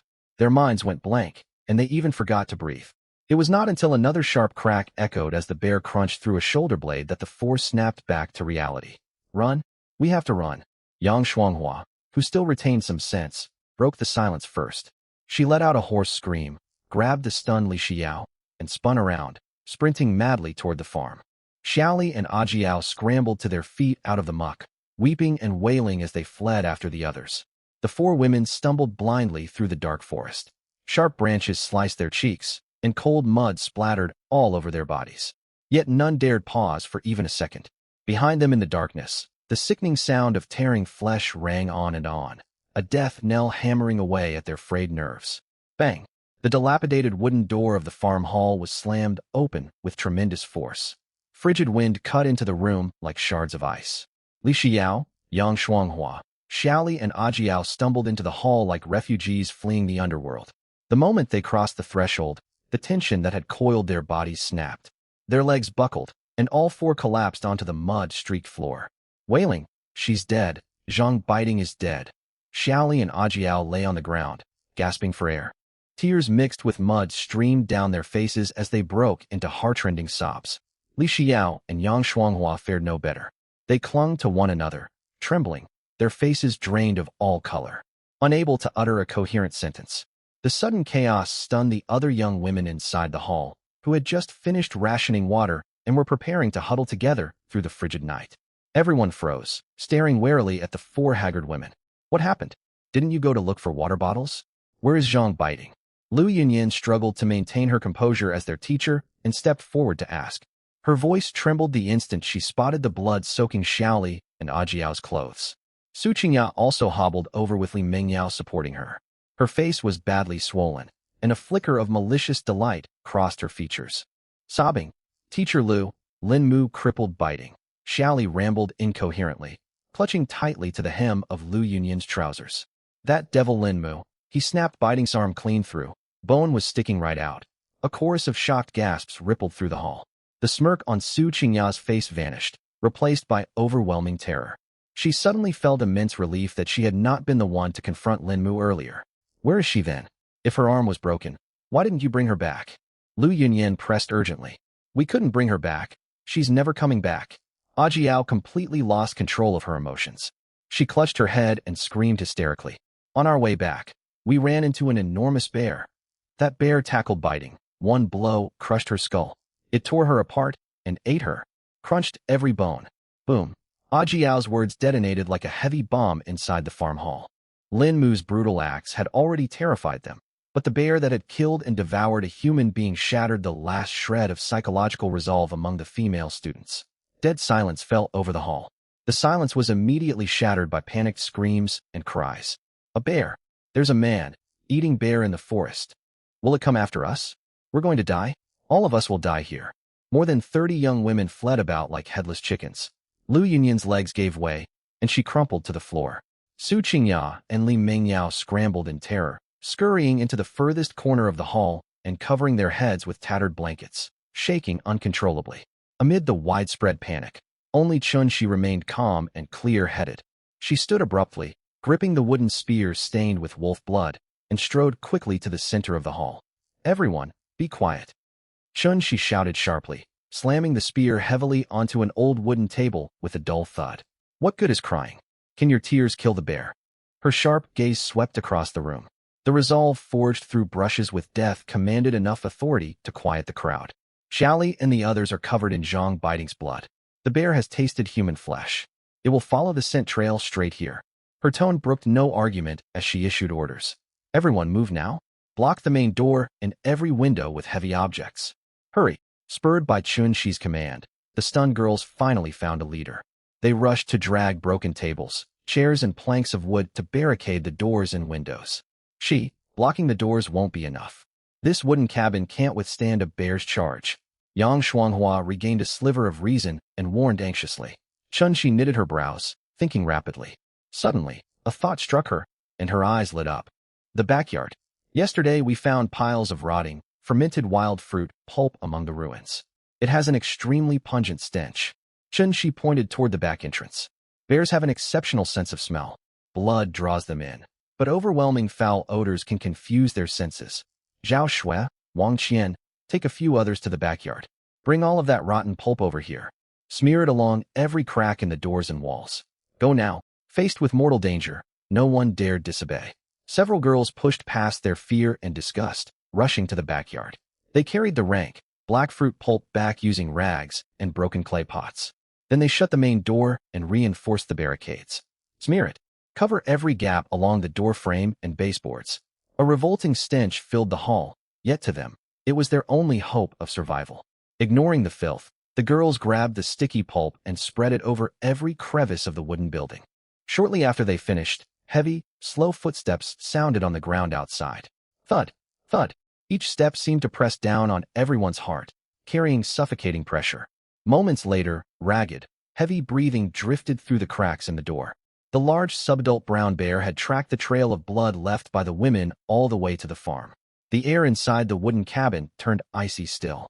More than 30 girls huddled together, clamping hands over their mouths. A few lost control of their bladders. Tears streamed down their faces, yet they dared not make a single whimper. Roar! A low growl rumbled outside. The next instant, boom! The bear's massive body slammed into the main door like a battering ram. The two-story wooden building shook violently under the impact. Dust showered down from the ceiling, as if the whole structure might collapse at any moment. The tables and chairs propped against the door creaked under the strain, and a clear crack split the wooden planks. One girl could not hold back a faint gasp. Chun-Shi snapped her head around and fixed her with a fierce glare. Terrified, the girl stuffed her fist into her mouth until she tasted blood. Boom! The bear charged again. The cabin teetered on the brink of collapse, the shadow of death hanging over every person inside. Two heavy blows failed to break through the reinforced door, the stone, and timber construction holding against the subadult bear's assault. As it prepared for a third charge, its sensitive nose caught the sharp, putrid odor seeping through the cracks.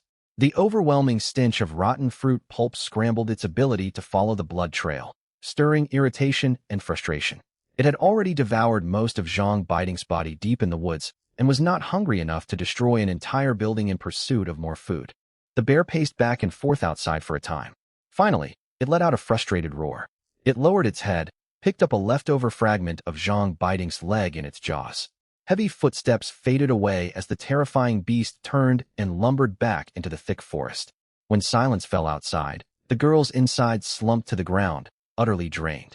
The immediate threat had passed, yet a heavier air of despair settled over the farm than before. Everyone understood clearly. The rickety door had held once, but it would not hold a second time. This farm had become an inescapable cage where they waited for death. Night deepened, and temperatures dipped close to freezing. The whole group of young women had been terrified beyond reason. No one dared close their eyes that night. They did not even light a fire, afraid flames and smoke would draw the predator again. 30. Some girls huddled together in darkness for warmth, listening to bitter wind howling outside and shedding silent tears of hopelessness. In the corner, Su Qingya and Li Mengyao's lips turned blue from cold. They tried to ease their fear by spitting vicious insults. That damn brute Lin Mu. I hope he runs into that bear too. Su Qingya's swollen face twisted with malice as she muttered through gritted teeth. The bear is surely still hungry. It ought to tear that monster Lin Mu apart and make him its next meal. Yes, let that madman suffer the same fate of being eaten. Li Mengyao echoed, clinging to that pitiful fantasy for comfort. Meanwhile, Chun-Shi, Li Xiao, Yang Shuanghua, and the others heard the empty rage, and faint scorn flickered across their eyes. They knew better. Lin Mu had single-handedly killed over a dozen wolves in one night. His extraordinary strength far surpassed ordinary humans. Faced with the brown bear, Lin Mu would not die. He might even slay the beast. Trapped in this deadly wilderness, against all logic, they found themselves quietly hoping for the survival of the man Su Qingya cursed. Early morning. Thick fog still lingered above the forest, and bitter wind whistled through treetops. Inside the tall windbreak wall, however, warmth prevailed. Campfire embers burned steadily in the pit, occasionally sending up tiny sparks. On a large bed stitched from 13 prime wolf pelts, Lin Mu slowly opened his eyes. His physique, boosted threefold, brimmed with surging vitality. After a full night's rest, every muscle hummed with explosive power, and his mind felt razor-sharp. Beside him, Xia Yuqing and Lu Jia lay pressed closely to his sides. Both had soft pink cheeks and breathed evenly, sound asleep. Lin Mu shifted slightly. The two girls stirred awake at once, like startled fawns. They looked up straight into Lin Mu's deep eyes. Their faces flushed crimson to the ears. They instinctively nestled closer to him, speaking in gentle, soft voices. "You're awake." Lin Mu replied casually and pushed himself upright. His gaze moved past the two girls to Zhang Yao on the inner side of the bed. Zhang Yao had actually been awake for some time. Zhang Biting's shove the previous night had reopened her wound, but after Lin Mu redressed it, her condition had improved significantly. The deep gash near her thigh artery still caused searing pain with every small movement, forcing her to bite her lip to hold back cries. Lin Mu swung his legs over the bed and pulled back the thin blanket covering her leg. The old medicinal residue had dried solid. Though bleeding had stopped, the wound remained grotesque, cutting deep into muscle. In this lawless wilderness, an injured person unable to move could not survive alone and would drag down the entire camp. Without unnecessary words, Lin Mu summoned the system shop. A virtual light screen flickered before him. He navigated to the medical section and selected Advanced Wound Ointment. Advanced Wound Ointment costs 100 survival points, stops bleeding, promotes tissue regeneration, and accelerates healing of damaged flesh and bone. Moderate wounds will scab and recover rapidly after application. Exchange. A faint glimmer of light flashed across Lin Mu's palm. A small bottle of pale green medicinal powder carrying a subtle herbal scent materialized out of thin air. "Lift your leg a little higher," Lin Mu instructed quietly. Zhang Yao obeyed. She stared intently at his stern profile, her eyes filled with unwavering devotion. Lin Mu carefully cleaned away the dried residue, then spread the green powder evenly over the open wound. Contrary to expectations, the powder did not trigger sharp agony. Instead, warm fluid spread outward, seeping into torn muscle and ruptured blood vessels. Zhang Yao let out a quiet gasp. It was not pain, but a strange tingling sensation, as if countless cells were regenerating at high speed. Visible to the naked eye, the hideous wound stopped bleeding and began to set. Within mere minutes, a thick, dry scab had formed across the injury. "All right, try standing up." Lin Mu put the medicine bottle away. Zhang Yao swung her legs over the edge of the bed and planted her feet firmly on the ground. She shifted her weight. Where tearing pain had flared at the slightest touch, only a mild, tight, itchy sensation lingered around the scab. I can walk. I won't be lame." Zhang Yao stared ahead in disbelief and took a light jog forward, moving smoothly. Tears welled up. She rushed forward and embraced Lin Mu tightly around the waist. "Thank you.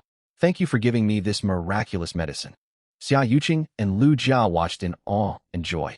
In the wilderness where medicine was scarce, such rapid recovery was nothing short of a miracle. Once again, they gained a deeper understanding of Lin Mu's hidden resources. "Your injury is healed, so there is work to do." Lin Mu patted her shoulder, then glanced towards Xia Yuqing and Lu Jia, his tone calm, yet resolute. "The sky is overcast today, and temperatures are dropping sharply. Severe weather is coming soon. We must reinforce the outer windbreak wall before the blizzard arrives." "Yes," the three answered in unison, voices full of determination. After a simple hot breakfast, Lin Mu led Xia Yuqing, Lu Jia, and the newly recovered Zhang Yao out of the camp gate. Cold wind howled outside the windbreak. Lin Mu wielded a high-carbon steel felling axe to cut thick Korean pine trees. The three girls divided the work. Xia Yuqing and Lu Jia hauled heavy logs and trimmed off branches. Though still recovering, Zhang Yao worked tirelessly, carrying sharpened wooden stakes over to Lin Mu. No one complained. Compared to the constant scheming and strife at the farm, hard labor that guaranteed shelter and food felt stable and reassuring. Working together, Lin Mu drove thick, pointed stakes into the frozen soil with one powerful swing, securing everything tight with thick vines. The camp's defensive barrier grew sturdier by the minute. Peace did not last long. As Lin Mu lifted another stake, the system alert suddenly chimed. Ding! Danger warning.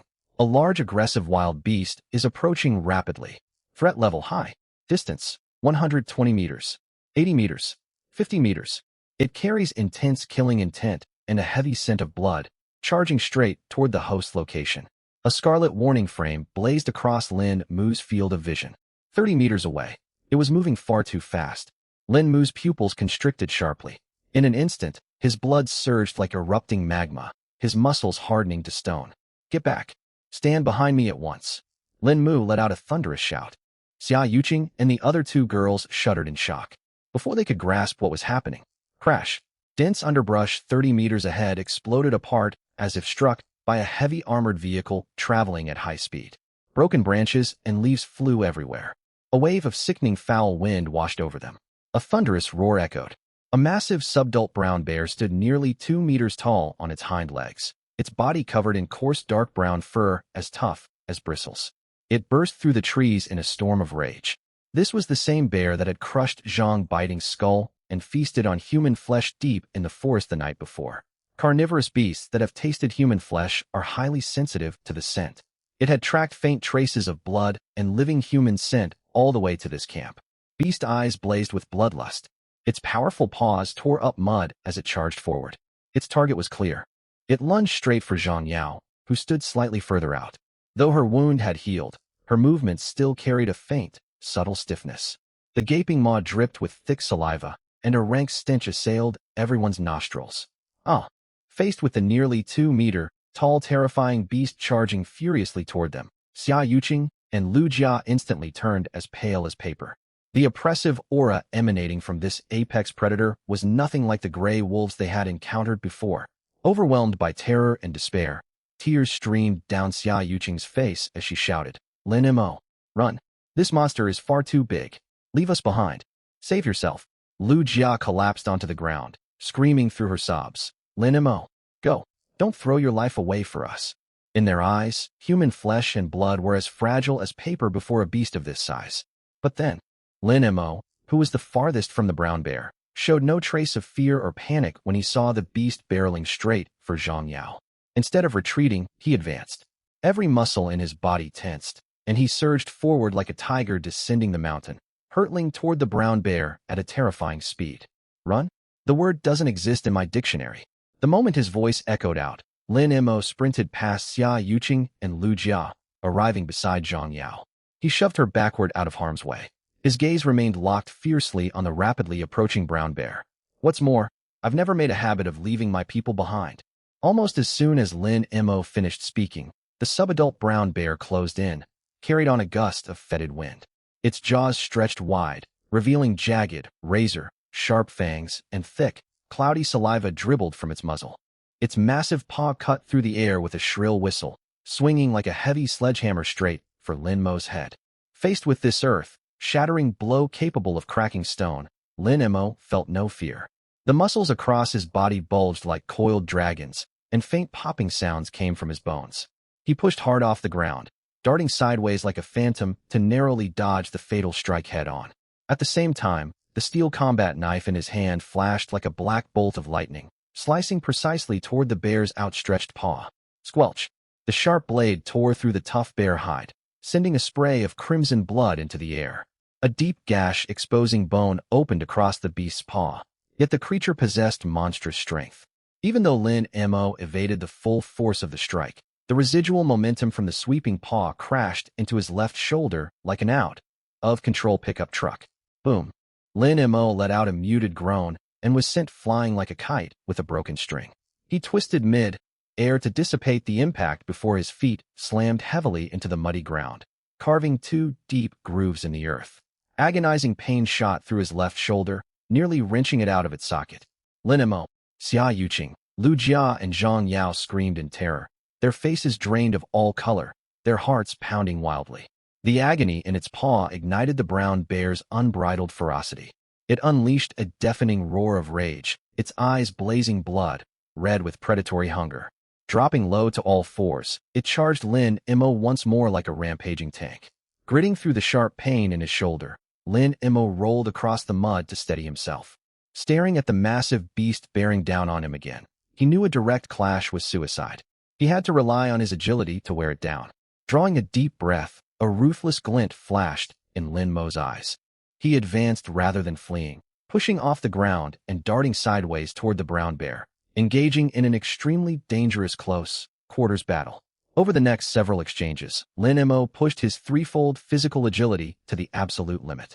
He moved like a dancer balancing on the edge of a blade, weaving between the bear's rock-shattering attacks. Each dodge came down to a hair's breadth, teetering constantly on the brink of disaster. The constant evasion and skirmishing agitated the enormous brown bear further and further, and its attacks grew increasingly erratic. Then the moment came. As the bear overreached in a lunge, its body tilted forward from inertia, and Lin Mo spotted the fleeting opening. He drove his foot against the trunk of a thick pine tree and launched himself upward, twisting his body impossibly mid-leap as the bear wheeled around with a snarl. Lin Mo drove his steel combat knife forward in a blinding streak of cold light. Squelch! The sharp blade surged forward with unstoppable momentum, stabbing cleanly into the brown bear's right eye. Blood and vitreous fluid splattered outward. Roar! Struck by such a devastating wound, the brown bear let out an ear-splitting scream of agony. It descended into utter berserk rage, thrashing its huge body wildly and flailing its powerful arms like windmills. With nowhere to brace himself mid-air, Lin Mo twisted desperately to escape, but the enraged beast's claws still raked across him. Rip! A burning pain erupted across his chest and shoulder. His clothes were torn open, 3 deep gashes laid open his flesh, and blood quickly soaked through the fabric. Lin Mo stifled a groan and landed hard, enduring the searing lacerations. Without pausing for even a second, he used the momentum of his fall to slash his knife in a frigid arc toward the rear of the bear's uninjured left paw. The blade bit deep into flesh. A dull snap echoed as the thick tendons of the brown bear's left paw were severed clean through. Deprived of support from its left paw, the beast's bulky frame stumbled, nearly collapsing, and its cries of torment grew louder still. This is the chance. As the brown bear howled in agony and left itself wide open, killing intent surged within Lin Mo. He channeled every ounce of explosive strength into his right arm. His muscles bulged, veins snaking across his skin like gnarled tree roots. Lin Mo pushed hard against the ground and shot upward like a cannon shell, charging straight toward the bear's gaping jaws from below. His steel combat knife carried the stench of death, driving upward through the soft flesh of the bear's lower jaw. Squelch! The sharp blade pierced muscle and bone, sinking deep into the brown bear's brain. Lin Mo twisted the hilt sharply, snuffing out the beast's life completely. The brown bear's thunderous cries cut off abruptly. Its colossal body crashed to the ground like a collapsing hill, slamming into the mud and sending clouds of dirt billowing upward. Lin Mo pulled his knife free, gasping heavily. The 3 lacerations across his chest continued to ooze fresh blood. At that moment, a system notification sounded inside his mind. Ding! Congratulations to the host for slaying the subadult brown bear. Survival points rewarded. 500 points. Hidden reward triggered for defeating a stronger foe. You have obtained the special skill, Advanced Wilderness Combat Techniques. As the notification faded, a flood of complex information rushed into Lin Mo's consciousness. Countless lessons on wilderness combat, lethal strikes, joint locks, and analysis of animal weak points etched themselves into his muscle memory as if he had known them all his life. It was as though he had spent decades hunting and fighting in the wild, a consummate predator. Lin Mo processed the flood of combat knowledge settling in his mind and curled his lips into a faint smile. With advanced wilderness combat techniques paired with his threefold physique, he would be a true killing force in this wilderness. If he faced another subadult brown bear now, he could take it down without sustaining injury. Lin Mo, Xia Yuqing, Lu Jia, and Zhang Yao finally snapped out of their shock and terror. They stared at the horrific 3 gashes across his chest, watching as blood dyed his shirt dark red.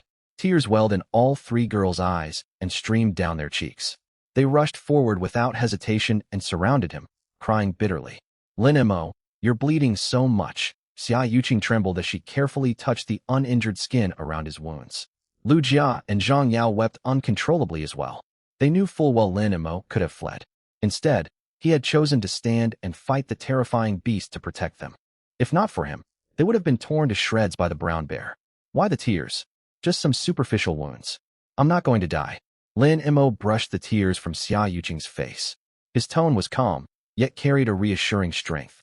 After speaking, Lin Mo focused his thoughts to communicate with the divine survival system within his mind and opened the medical shop. Without hesitation, He spent another 100 survival points to exchange for a bottle of advanced trauma powder. A faint glow shimmered in his palm, and a vial of green medicinal powder materialized. Lin Mo pulled out the stopper and sprinkled the powder evenly over the gashes on his chest and shoulder. A miraculous sight unfolded. When the powder touched his raw, torn flesh, it brought no sharp burning pain. Instead, a warm current spread outward. The bleeding from the deep wounds stopped visibly, muscle fibers contracting rapidly. Within mere seconds, thick, dry scabs formed across the injuries. Thank goodness, the bleeding has stopped. Watching the incredible speed of the healing, the three girls relaxed from their panicked worry. They glanced nervously at the brown bear's corpse on the ground. Once his wounds were tended, Lin Mo walked toward the massive bear body lying in a pool of blood. He narrowed his eyes and activated intermediate universal analysis. Pale blue holographic scanning light shone from his eyes, sweeping over the entire carcass. A stream of detailed data appeared on his retina. Target analyzed, subadult brown bear. Age, 3 years old. Weight, 225 kilograms. Status, deceased. Cause of death, penetrating brain trauma from bladed weapon. Severe damage to left forelimb. Seeing the label subadult, Lin Mo's expression darkened slightly, and a heavy look settled in his eyes. A mere 3-year-old bear, not yet fully mature, already possessed such overwhelming size and destructive power. By the standards of nature, this signaled extreme danger. If subadult bears roamed this region, fully grown giant brown bears must live deeper within the forest. Adult bears boasted several times the mass and strength of this one, capable of fighting even tigers. If he encountered an apex beast of that caliber, even with his threefold physique and advanced wilderness combat techniques, the battle would be a fight with slim odds of survival. Lin Mo composed himself and tightened his grip on the steel combat knife. He spotted strands of blood-stained cloth caught in the bear's jaws. This beast has eaten humans, Lin Mo said coldly. At those words, the three girls behind him paled and stepped back instinctively. Lin Mo wasted no time on further explanation. He raised his knife and sliced cleanly through the bear's thick hide, cutting open its stomach. A revolting wave of stomach acid and rot washed over them as partially digested bone fragments, organ remains and chunks of fat spilled out amid pools of blood. Amid the grisly mess lay torn scraps of clothing, along with a half-eaten arm, mangled but still recognizable by its size. Ugh! Lu Jia and Zhang Yao clamped their hands over their mouths, fighting back waves of nausea, their faces ashen. That fabric, it's the jacket Zhang Baiting was wearing, isn't it? Xia Yuqing recognized the color of the cloth, her voice shaking. Lin Mo stared at the remains and let out a cold chuckle. It's her. Yesterday, I crippled one of her arms, expecting her to suffer among the other women in their group. I never thought retribution would come so quickly. She ended up without even a whole corpse. Learning the victim was Zhang Baiting eased some of the three girls' fear, replaced by a sense of grim satisfaction. She brought this on herself. Xia Yuqing took a deep breath to steady herself. If she hadn't stormed our camp and jostled Zhang Yao until her old wound split open, she might not have met this end. Every bit of it deserved. Zhang Yao nodded, grinding her teeth. A vicious woman unable to understand reality. This fate is justice. I wonder how the other female students in the farm cabin are far away. This bear ate Zhang Baiting. Could it have attacked the farm too? Lin Mo prodded the bone fragments with the tip of his knife and analyzed calmly. The remains in its stomach only match Zhang Baiting's weight. No other hair or clothing can be found here, so it seems no one else at the farm was killed. Still, this bear definitely wandered near the farm. Those people are likely terrified out of their wits now, too afraid to step outside the door. Having answered the girls' questions, Lin Mo wasted no more time. With the practiced skill of an experienced butcher, he began carefully butchering the 225-kilogram brown bear. His steel knife slipped effortlessly between muscle and bone. Before long, hundreds of kilograms of nutrient-rich bear meat, an intact, thick hide invaluable for resisting cold, and a precious bear gallbladder were separated from the carcass. Lin Mo focused his mind, storing all these vital survival supplies inside his 20-cubic-meter static preservation storage space. The camp's food reserves received a massive boost, more than enough to sustain them through the coming cold winter. As for Zhang Baiting's remains and scraps of cloth, Lin Mo did not want them contaminating the campgrounds. He dug a deep pit beneath a tree outside the camp and buried them alongside the bear's internal organs. Once everything was dealt with, Lin Mo walked back to the fire, washed his hands, and turned to face the three girls watching him earnestly. Considering the incoming cold wave and the dangerous ecosystem of larger beasts lurking nearby, I've decided to adjust our plans. Lin Mo spoke solemnly. I need time to recover from these injuries. Venturing recklessly out now would be foolish. Besides, our current supplies can sustain us for more than 2 weeks. So over the next few days, we will stay and fortify our shelter. We will use our resources and survival points to reinforce our defenses. Relief spread across the 3 girls' faces at the news that they would not need to venture out to face deadly beasts. They nodded obediently. We will follow whatever you decide. Xia Yuqing stepped forward and linked her arm through Lin Mo's muscular one, lifting her beautiful face. While we remain here to rest, leave all the heavy camp work to us. We will take good care of you and help your injuries heal. Lin Mo felt the soft pressure against his arm and playfully pinched her cheek. All 3 of you looking after me? Aren't you worried my body, worn out from a deadly battle, won't be able to keep up? The girl's cheeks flushed crimson at his words. Lu Jia, the bolder of the 3, moved to his other side and smiled teasingly. Lin Mo, don't underestimate yourself. You defeated that ferocious brown bear single-handedly. I'm sure you can handle anything. Zhang Yao kept her head lowered, her voice soft yet resolute. I will do whatever you need of me. Lin Mo laughed, his mood lightened. In this perilous wilderness, having 3 devoted, beautiful women by his side was an incredible comfort. Lin Mo and the 3 girls spent most of the rest of the day working around the camp. He sharpened the pine logs he had cut earlier, driving dense rows of pointed stakes around the outer side of the stone windbreak wall. He also dug lethal anti-beast traps along hidden approaches, turning the camp into a nearly impenetrable stronghold. Night fell once more. Frigid winds howled outside the wind barrier, yet inside the camp, firelight flickered warmly, and everything remained orderly. Lin Mo lay on a thick bed laid with 13 premium wolf pelts. Xia Yuqing, Lu Jia, and Zhang Yao removed their outer layers, fetched warm water, and gently wiped the sweat and dried blood from his body with soft cloths. They carefully checked the scabbed wounds on his chest. After confirming there were no signs of infection, they gently applied another layer of medicinal powder. Then the 3 girls looked at Lin Mo with warm, tender eyes. They were ready to look after him wholeheartedly, tending to his body exhausted from the brutal fight. The warmth and peace within Lin Mo's camp stood in stark contrast to the situation elsewhere. By early the next morning, 800 meters away at the farm cabin, a catastrophic food shortage had taken hold. After more than a day and night of constant fear, compounded by the terror of the brown bear ramming the door, more than 20 young women had reached the breaking point physically and mentally. Despair and lethargy hung thick in the cabin hall. The girls huddled in the corners, gaunt and hollow-eyed, dried blood crusting their cracked lips. Several of the weakest lacked the strength to sit upright, only able to lie weakly on the muddy floor, gasping for breath. I'm so hungry. I'm starving. If we don't eat something today, we're all going to die here. The agony of hunger finally overpowered their fear of the bear outside. Several girls, driven nearly mad by starvation, mustered the courage to shift the broken tables blocking the door and pulled it open a crack. Cold wind swept inward. No sign of the terrifying beast could be seen. The bear's gone. Let's go search for food. To survive, these once pampered university students cast aside all caution and dignity. Armed with rusted shovels, wooden sticks, and even their bare hands, they poured out of the cabin. They dared not travel far. Scattered across the barren farmland, they dug frantically for roots beneath the frozen earth and plucked bitter, withered weeds like refugees. Back inside the hall, they boiled the vegetation into murky, earthy, tasting soup, swallowing it down with soil still clinging to the roots, clinging to the faint spark of life. Meanwhile, in the farm backyard, Li Xiao and Yang Shuanghua had no interest in digging for roots. The 2 shrewd women had set their sights on the deep old well. Xia Yuqing had caught a large grass carp weighing more than 6 kilograms here once, giving them a glimmer of hope. Dizzy from hunger, the 2 struggled to twist vines together, bent rusted nails into fishhooks, and baited them with tiny scraps of a dead rat they had hoarded.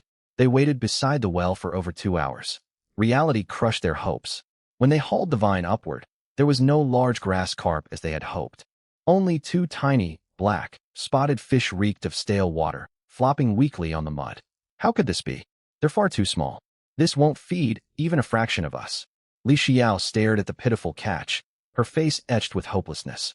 Yang Shuanghua pushed her glasses up her nose, a ruthless glint flashing in her eyes. Forget the others. We'll roast these 2 fish ourselves. Every bite keeps us alive a little longer. The two quickly carried the small fish over to the fire in the main hall. Without bothering to clean out the innards, they set them directly over the flames to roast. As the acrid stench of charring fish meat drifted through the air, it immediately drew the attention of Su Qingya and Lu Yunyin not far away. The swelling on Su Qingya's badly bruised face had gone down a little, but dark purple and blue marks still streaked her skin, leaving her features grotesque. Hunger made her vision swim, and it felt as though thousands of ants were gnawing at her stomach. When she caught sight of the grilled fish in Li Xiao's hands, the greed in her eyes could no longer be concealed. Supported by Li Mingyao beside her, she stumbled over and put on a haughty tone. Li Xiao, hand over the fish. I am the core leader elected by everyone. I'm so lightheaded from hunger that I need food to regain my strength and work out survival plans for the group. Lu Yunyin also stepped forward with unsteady legs, adopting her false teacher's demeanor to back her up. That's right, Xiao. Your teacher is getting on in years and can barely endure the hunger. You young people are stronger. Hand these two fish over to your teacher and Qingya as a show of respect. Looking at these two shameless leeches, Li Xiao and Yang Shuanghua seethed inwardly. These two tiny fish were barely enough to fill one person's stomach, yet they wanted to take them? MS. Lu, Su Qingya, we worked hard to catch these fish. If you want some, go fish by the well yourselves. Li Xiao dropped her demure act. She grabbed the half-cooked fish, took one along with Yang Shuanghua, and stuffed them straight into their mouths, swallowing everything whole without spitting out the bones. You? How dare you? Su Qingya stamped her foot in rage. The movement pulled at her facial wounds, sending a sharp pain shooting through her. Unable to seize food from Li Xiao, Su Qingya and Lu Yunyin let out venomous snorts and turned their gazes toward the corner of the hall. There, Chunshi sat with her eyes closed, leaning on a blood-stained wooden spear. Huddled beside her were several quiet girls, weak and on the brink of starvation. Su Qingya's eyes glinted as a scheme formed in her mind. Chunshi. Su Qingya raised her shrill voice and accused her loudly. You are the most capable fighter in our all-female group. How can you stand by and watch everyone starve to death? You hold a weapon, so why don't you go out to find food? Lu Yunyin caught on instantly and resorted to moral pressure once more. Student Qinshi, what Qingya says is correct. The greater one's ability, the greater one's responsibility. Lu Yunyin wore a falsely compassionate expression. The outside world is dangerous, but you are skilled enough to kill wolves.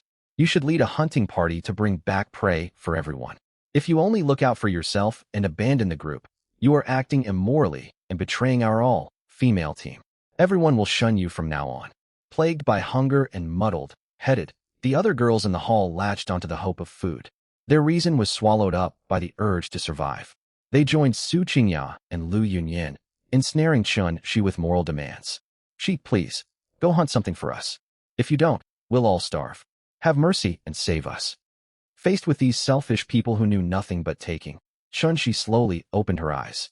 Her gaze held no warmth at all. She tightened her grip on the wooden spear and rose slowly, a mocking smile tugging at her lips. Do not try to coerce me with talk of the group and morality. Chunshi's voice was as cold as ice. You want me to risk my life while you stay safe inside this house? Su Qingya, Lu Yunyin, your audacity rivals the wooden walls of this cabin. Su Qingya's face turned red, then pale as she struggled to retort, yet Chunshi's murderous stare silenced her at once. Chunshi glanced back at the quiet girls who had stood with her and never taken part in bullying others, now far too weak to lift their heads. She knew clearly that there was not a scrap of food left on this run-down farm. Without hunting outside, these girls who trusted her would not live through the night. For their sake, she would concede this once. Very well. I agree to lead a hunting party outside the farm. Chunshi turned around and slammed the base of her spear against the floor, her tone unyielding. But let me make this clear. Anyone who wants meat must come out and face the dangers alongside me. Those who choose to stay here and wait for others to provide for them will not get so much as a sip of soup when I return. Silence fell over the hall immediately. Su Qingya and Lu Yunyin shrank back. A man-eating brown bear roamed outside, and they would never dare step foot out the door. Meanwhile, Li Xiao and Yang Shuanghua gritted their teeth. They understood the farm's desperate situation all too well. Staying here meant starvation or being dragged down by Su Qingya and her followers. Following Chun, she might offer a slim chance of survival, and perhaps an opportunity to seek out Lin Mo. We're coming with you. Li Xiao and Yang Shuanghua stepped forward resolutely, determination burning in their eyes. Chun-Shi shot them a cold glance, but did not refuse. Let's go. Gripping her wooden spear firmly, Chun-Shi led the quiet girls, along with the calculating Li Xiao and Yang Shuanghua. She shoved open the heavy wooden door. Bitter wind whipped against them as they stepped without hesitation into the perilous wild forest. Temperatures in the late afternoon woodland hovered near freezing. Gale winds whistled through bare pine trunks like wailing phantoms. Chun-Shi walked at the head of the group. Her hands clenched tightly around the sharpened wooden spear stained with wolf blood. Sharp eyes swept constantly across the dim woodland. Frigid air seeped through her thin clothing, yet she paid no heed. Every muscle stayed taut with alertness. Behind her came Li Xiao, Yang Shuanghua, and 3 other gaunt girls. 2 straight days without food left their steps unsteady. They trod heavily across thick fallen leaves, their frail bodies trembling in the wind. Keep your footsteps light. Try not to snap dry branches. Chun-Shi spoke in a low voice without turning her head. We are only 100 meters from the farm. The brown bear that killed Zhang Baiting could be wandering nearby at any time. Watch closely for fresh claw marks on tree trunks or large paw prints on the ground. If you spot anything dangerous, run straight back without hesitation. The mention of the brown bear sent tremors through the girls behind her. Their already pale faces drained of all color. Li Xiao stayed close to Yang Shuanghua, her wide eyes filled with vigilance and anxiety. She knew venturing out with Chun-Shi carried enormous risk, but remaining trapped on the farm with no supplies guaranteed death. We understand, Shi. We will all be careful. Li Xiao replied obediently, clutching a fist-sized stone as a makeshift weapon. The group advanced cautiously through the forest. An oppressive silence hung over everything, broken only by wind rustling the treetops and their labored, hurried breathing. After confirming there were no obvious signs of large predators nearby, Chun-Shi's tense shoulders relaxed slightly. She led the group deeper a short distance, toward a sloped stretch thick with underbrush. Abruptly, Chun-Shi halted. She knelt down and brushed away dead leaves with her spear. Clear bird prints marked the damp soil, alongside scattered brightly colored feathers. Wild pheasants. A spark of hope lit up Chun-Shi's face. For a moment, the gnawing hunger faded before the prospect of survival. Yang Shuanghua leaned forward to examine the tracks, unable to hide her excitement. In this resource-starved wilderness, crossing paths with pheasants was a stroke of luck. But pheasants run fast and can fly short distances. We have nothing but wooden sticks. How can we catch them? One of the quiet girls swallowed hard, sounding defeated. Chun-Shi did not answer right away. She stood and surveyed her surroundings. Dense shrubbery crisscrossed with narrow paths worn by small animals. We cannot chase them down directly. We need a plan. Chun-Shi issued orders decisively. Yang Shuanghua, Li Xiao, take 2 others to gather tough vines and flexible fresh branches. The rest of you collect dry leaves. We will set snare traps along these animal trails. With Chun-Shi as their leader, the girls moved at once. The drive to survive pushed them to act quickly. Materials were gathered soon after. Drawing on skills learned during outdoor survival training, Chun-Shi tied vines into slipknot snares, fastening the opposite ends to bent elastic branches. She concealed the loops carefully across the trails, covering them with dry leaves. Once prey stepped into the snare, the spring of the branch would yank it up and suspend it off the ground. After setting 5 simple traps, Chun-Shi led everyone back to a hollow more than 10 meters away.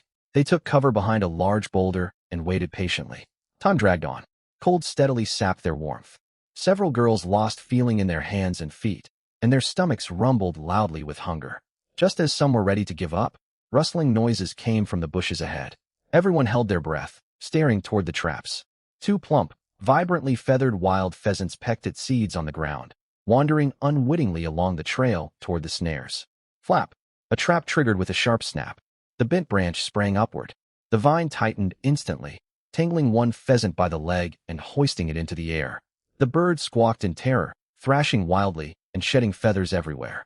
Spooked, the second pheasant tried to take flight, only to stumble straight into the neighboring trap. Another crack echoed out, and the second pheasant was suspended as well. We caught them. We actually caught them. The girls hiding behind the rock nearly cried out. Chun-Shi quickly gestured for silence, stopping them from rushing forward. Yet greater surprises lay ahead. As the 2 pheasants struggled noisily, heavy snuffling sounds drifted from deeper within the bushes. Chun-Shi's gaze sharpened, her knuckles whitening around her spear. A stocky young wild boar with coarse dark brown fur shambled out from the trees, drawn by the commotion of the pheasants. It appeared to have become separated from its mother, weighing roughly 30 to 40 pounds. Small as it was, To these starved girls, it represented a mountain of meat. Good heavens, a wild boar. Li Xiao covered her mouth, eyes shining with desperate longing. Chen Shi's mind raced. Boars had tough hides. Even a juvenile could charge viciously, and these weakened girls would not withstand an attack. They needed to strike a fatal blow at the perfect moment. Li Xiao, Shuanghua, circle around behind it with stones to cut off its escape. The rest pick up thick sticks. On my signal, surround it. Do not let it get away. Chen Shi whispered her battle plan. She took a deep breath, spear raised, and slipped toward the boar's side like a stalking leopard. The young boar rooted curiously at the suspended pheasants, unaware of the danger closing in. Attack! Chen Shi shouted and surged forward like an arrow. Li Xiao and Yang Shuanghua emerged from behind, hurling stones at the boar. The other three girls summoned their courage, charging forward waving sticks to form a tight circle. Startled, the boar let out a shrill squeal and lowered its head to break free. Chen Shi moved faster. Using momentum from her sprint, she gripped the spear with both hands and twisted her waist, channeling all her strength into a single thrust. Squelch! The sharpened spear drove deep into the boar's soft neck. The force pinned it to the muddy ground. Oink! The young boar let out a miserable cry, its limbs thrashing violently. Warm blood gushed along the spear shaft, staining the fallen leaves. Chen Shi bore down on the spear, blood splattering across her face, until the boar's movements ceased entirely. It's dead. The boar is dead. Staring at the boar lying in a pool of blood and the two fluttering pheasants hanging overhead, they could no longer contain their joy. Cheers burst from their lips. We have meat. We won't starve. Several girls embraced each other, weeping with relief. Even the usually reserved Yang Shuanghua cracked a smile, her eyes bright with the desire to stay alive. Blinded by celebration, none of them realized that in this brutal wilderness, the scent of blood summoned death. Their cheers had barely faded. From the shadowy crown of the tall pine, rising above them came a low, hair-raising growl. Roar. The sound was not loud, yet it carried savage dominance, as if freezing the air itself. Joy vanished from Chen Shi's face in an instant. A crushing sense of mortal danger shot through her. She snapped her head upward, peering through tangled branches. A lithe snow leopard patterned with black spots crouched silently on the thick trunk, its gaze cold and ruthless. Danger! Spread out! Chen Shi screamed, yanking her bloodied spear free. It was already too late.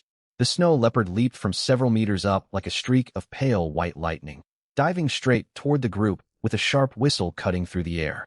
It moved so swiftly that the human eye could barely track its shape. One of the quiet girls at the rear was daydreaming of roasted meat. She turned in confusion upon hearing Chen Shi's warning. All she saw was the snow leopard's gaping jaws and gleaming fangs. Squelch! The predator's claws tore viciously into the girl's throat. Gurgle! She could not utter a proper scream. Blood sprayed outward in a fountain, splattering the other girls standing nearby. The snow leopard landed, pinning her to the ground. Its jaws clamped tighter on her neck, ending her life instantly. Witnessing the torn throat and the victim's wide, lifeless eyes, two of the more timid girls accompanying the group crumpled mentally. Help! It's attacking people! Shrill screams tore from their throats. Terror stripped away all rational thought. They dropped their wooden sticks without hesitation, abandoning the boar carcass on the ground, and fled madly toward the farm. Do not run. Turning your back on a big cat is suicide. Form a circle now. Chen Shi's eyes blazed with panic as she shouted after the fleeing pair. When facing top predators in the wild, running triggered their hunting instinct. Human legs could never outrun these four-legged killers. The girls were far too terrified to listen. They crashed blindly through the leaf litter.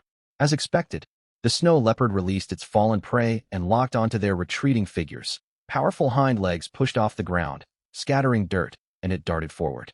Beast, your enemy is me. In this moment of crisis, Chen Shi understood that if the leopard picked them off one by one, none would survive today. Flight meant certain death. Only fighting back offered a slim chance. Gritting her teeth, she held her spear firmly. Instead of retreating, she stepped forward, blocking the leopard's path of pursuit.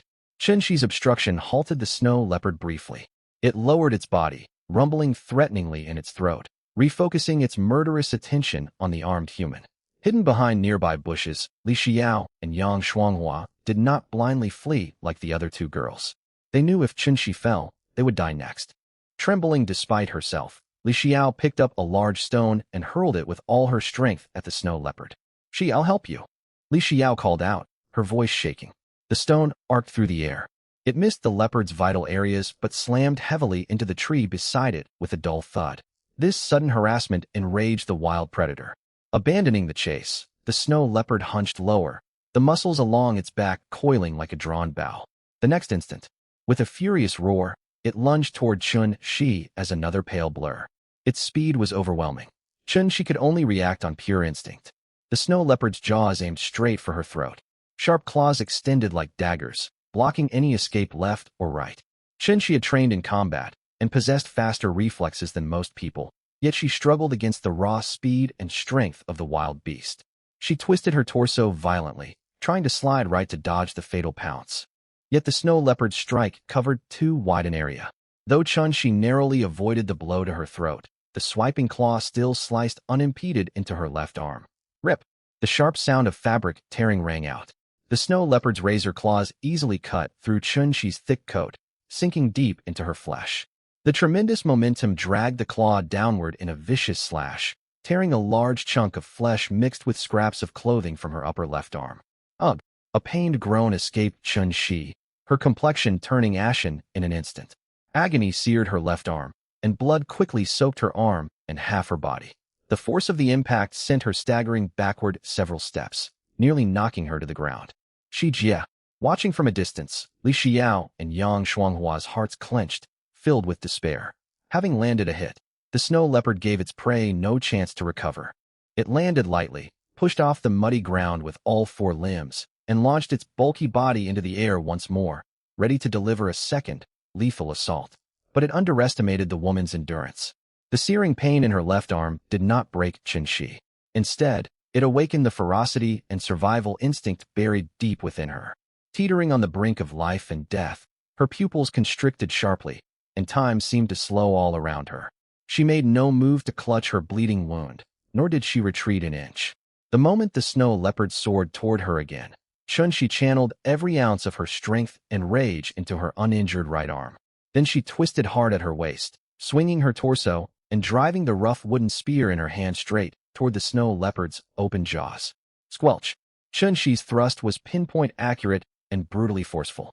The sharpened spear tip carried immense momentum. It pierced straight through the snow leopard's throat, rupturing its windpipe and esophagus before driving cleanly through its sturdy cervical vertebrae. RRRGH! The snow leopard let out a shrill, agonized cry. Its body stiffened mid-leap. The impact traveled down the spear into Chun-Shi's arm, splitting her palm and drawing fresh blood. Yet she gritted her teeth and refused to let go. Using the snow leopard's forward momentum, she slammed its 100-pound body hard against the muddy earth. Thud! The snow leopard crashed onto the leaf-strewn ground, kicking up a cloud of dust. More than half the wooden spear remained embedded in its neck. Blood bubbled and gushed wildly from the wound. The ferocious big cat's limbs convulsed violently, its claws gouging deep furrows into the mud in a final struggle. But its severed spine had shut down its nervous system entirely. After barely 10 seconds of twitching, the snow leopard's pupils dilated and glazed over. Its massive body went limp, life fading away completely. Only once she was certain the predator was dead did the taut tension holding Chun-Shi together snap. She released her grip on the spear and collapsed weakly onto the muddy ground, drained of all energy. Huff, huff. Chun-Shi gasped raggedly. Every breath pulled at the ragged wound on her left arm. She pressed her right hand hard against the gaping, mangled gash on her arm to stem the blood flow, but crimson liquid continued to drip steadily between her fingers. Excruciating pain and blood loss blurred her vision. Shi Jie, are you all right? No longer daring to stay hidden, Li Xiao and Yang Shuanghua scrambled over, tears streaming down their faces the second they saw the deep, horrifying wound on Chun-Shi's arm. Don't cry, I'm not dying. Chun-Shi bit her pale lip, her voice growing faint. Stop the bleeding, quickly. Yang Shuanghua recovered her wits first. She tore off the relatively clean cotton inner layer of her jacket and ripped it into long strips of cloth. Xiao, hold Shi Jie's arm steady. Keep her from moving. Her technique was clumsy, but her movements were decisive. She pressed the thick cloth firmly over the wound and wound it tightly around the arm with all her strength. The crushing pressure sent waves of torment through Chun-Shi. Cold sweat soaked her whole body, yet she clamped down hard on her jaw and did not utter a single cry of pain. It's done. The bleeding has slowed for now. Yang Shuanghua stared at the blood-soaked cloth with trembling hands, her palms covered in gore. Li Xiao sank onto the ground, glancing between the dead snow leopard and the corpse of their classmate not far away, overcome with dread. If Chunxi had failed to hold her ground just now, the three of them would have ended up as meat for the beast. Shijiao, what do we do now? Li Xiao wiped tears from her cheeks and asked in a shaky voice. Chunxi struggled to lean back against a tree trunk. She glanced at the wild boar piglet and 2 pheasants they had caught, then at the dead girl's body nearby, resolve hardening in her eyes. Gather the game. Head straight back to the farm. The scent of blood will draw other predators soon. We have to leave immediately. One of their classmates was dead. Leaving the body out in the wilderness meant she would never receive a proper burial. But brown bears had been sighted in these mountains. They could not afford to waste time dealing with the remains.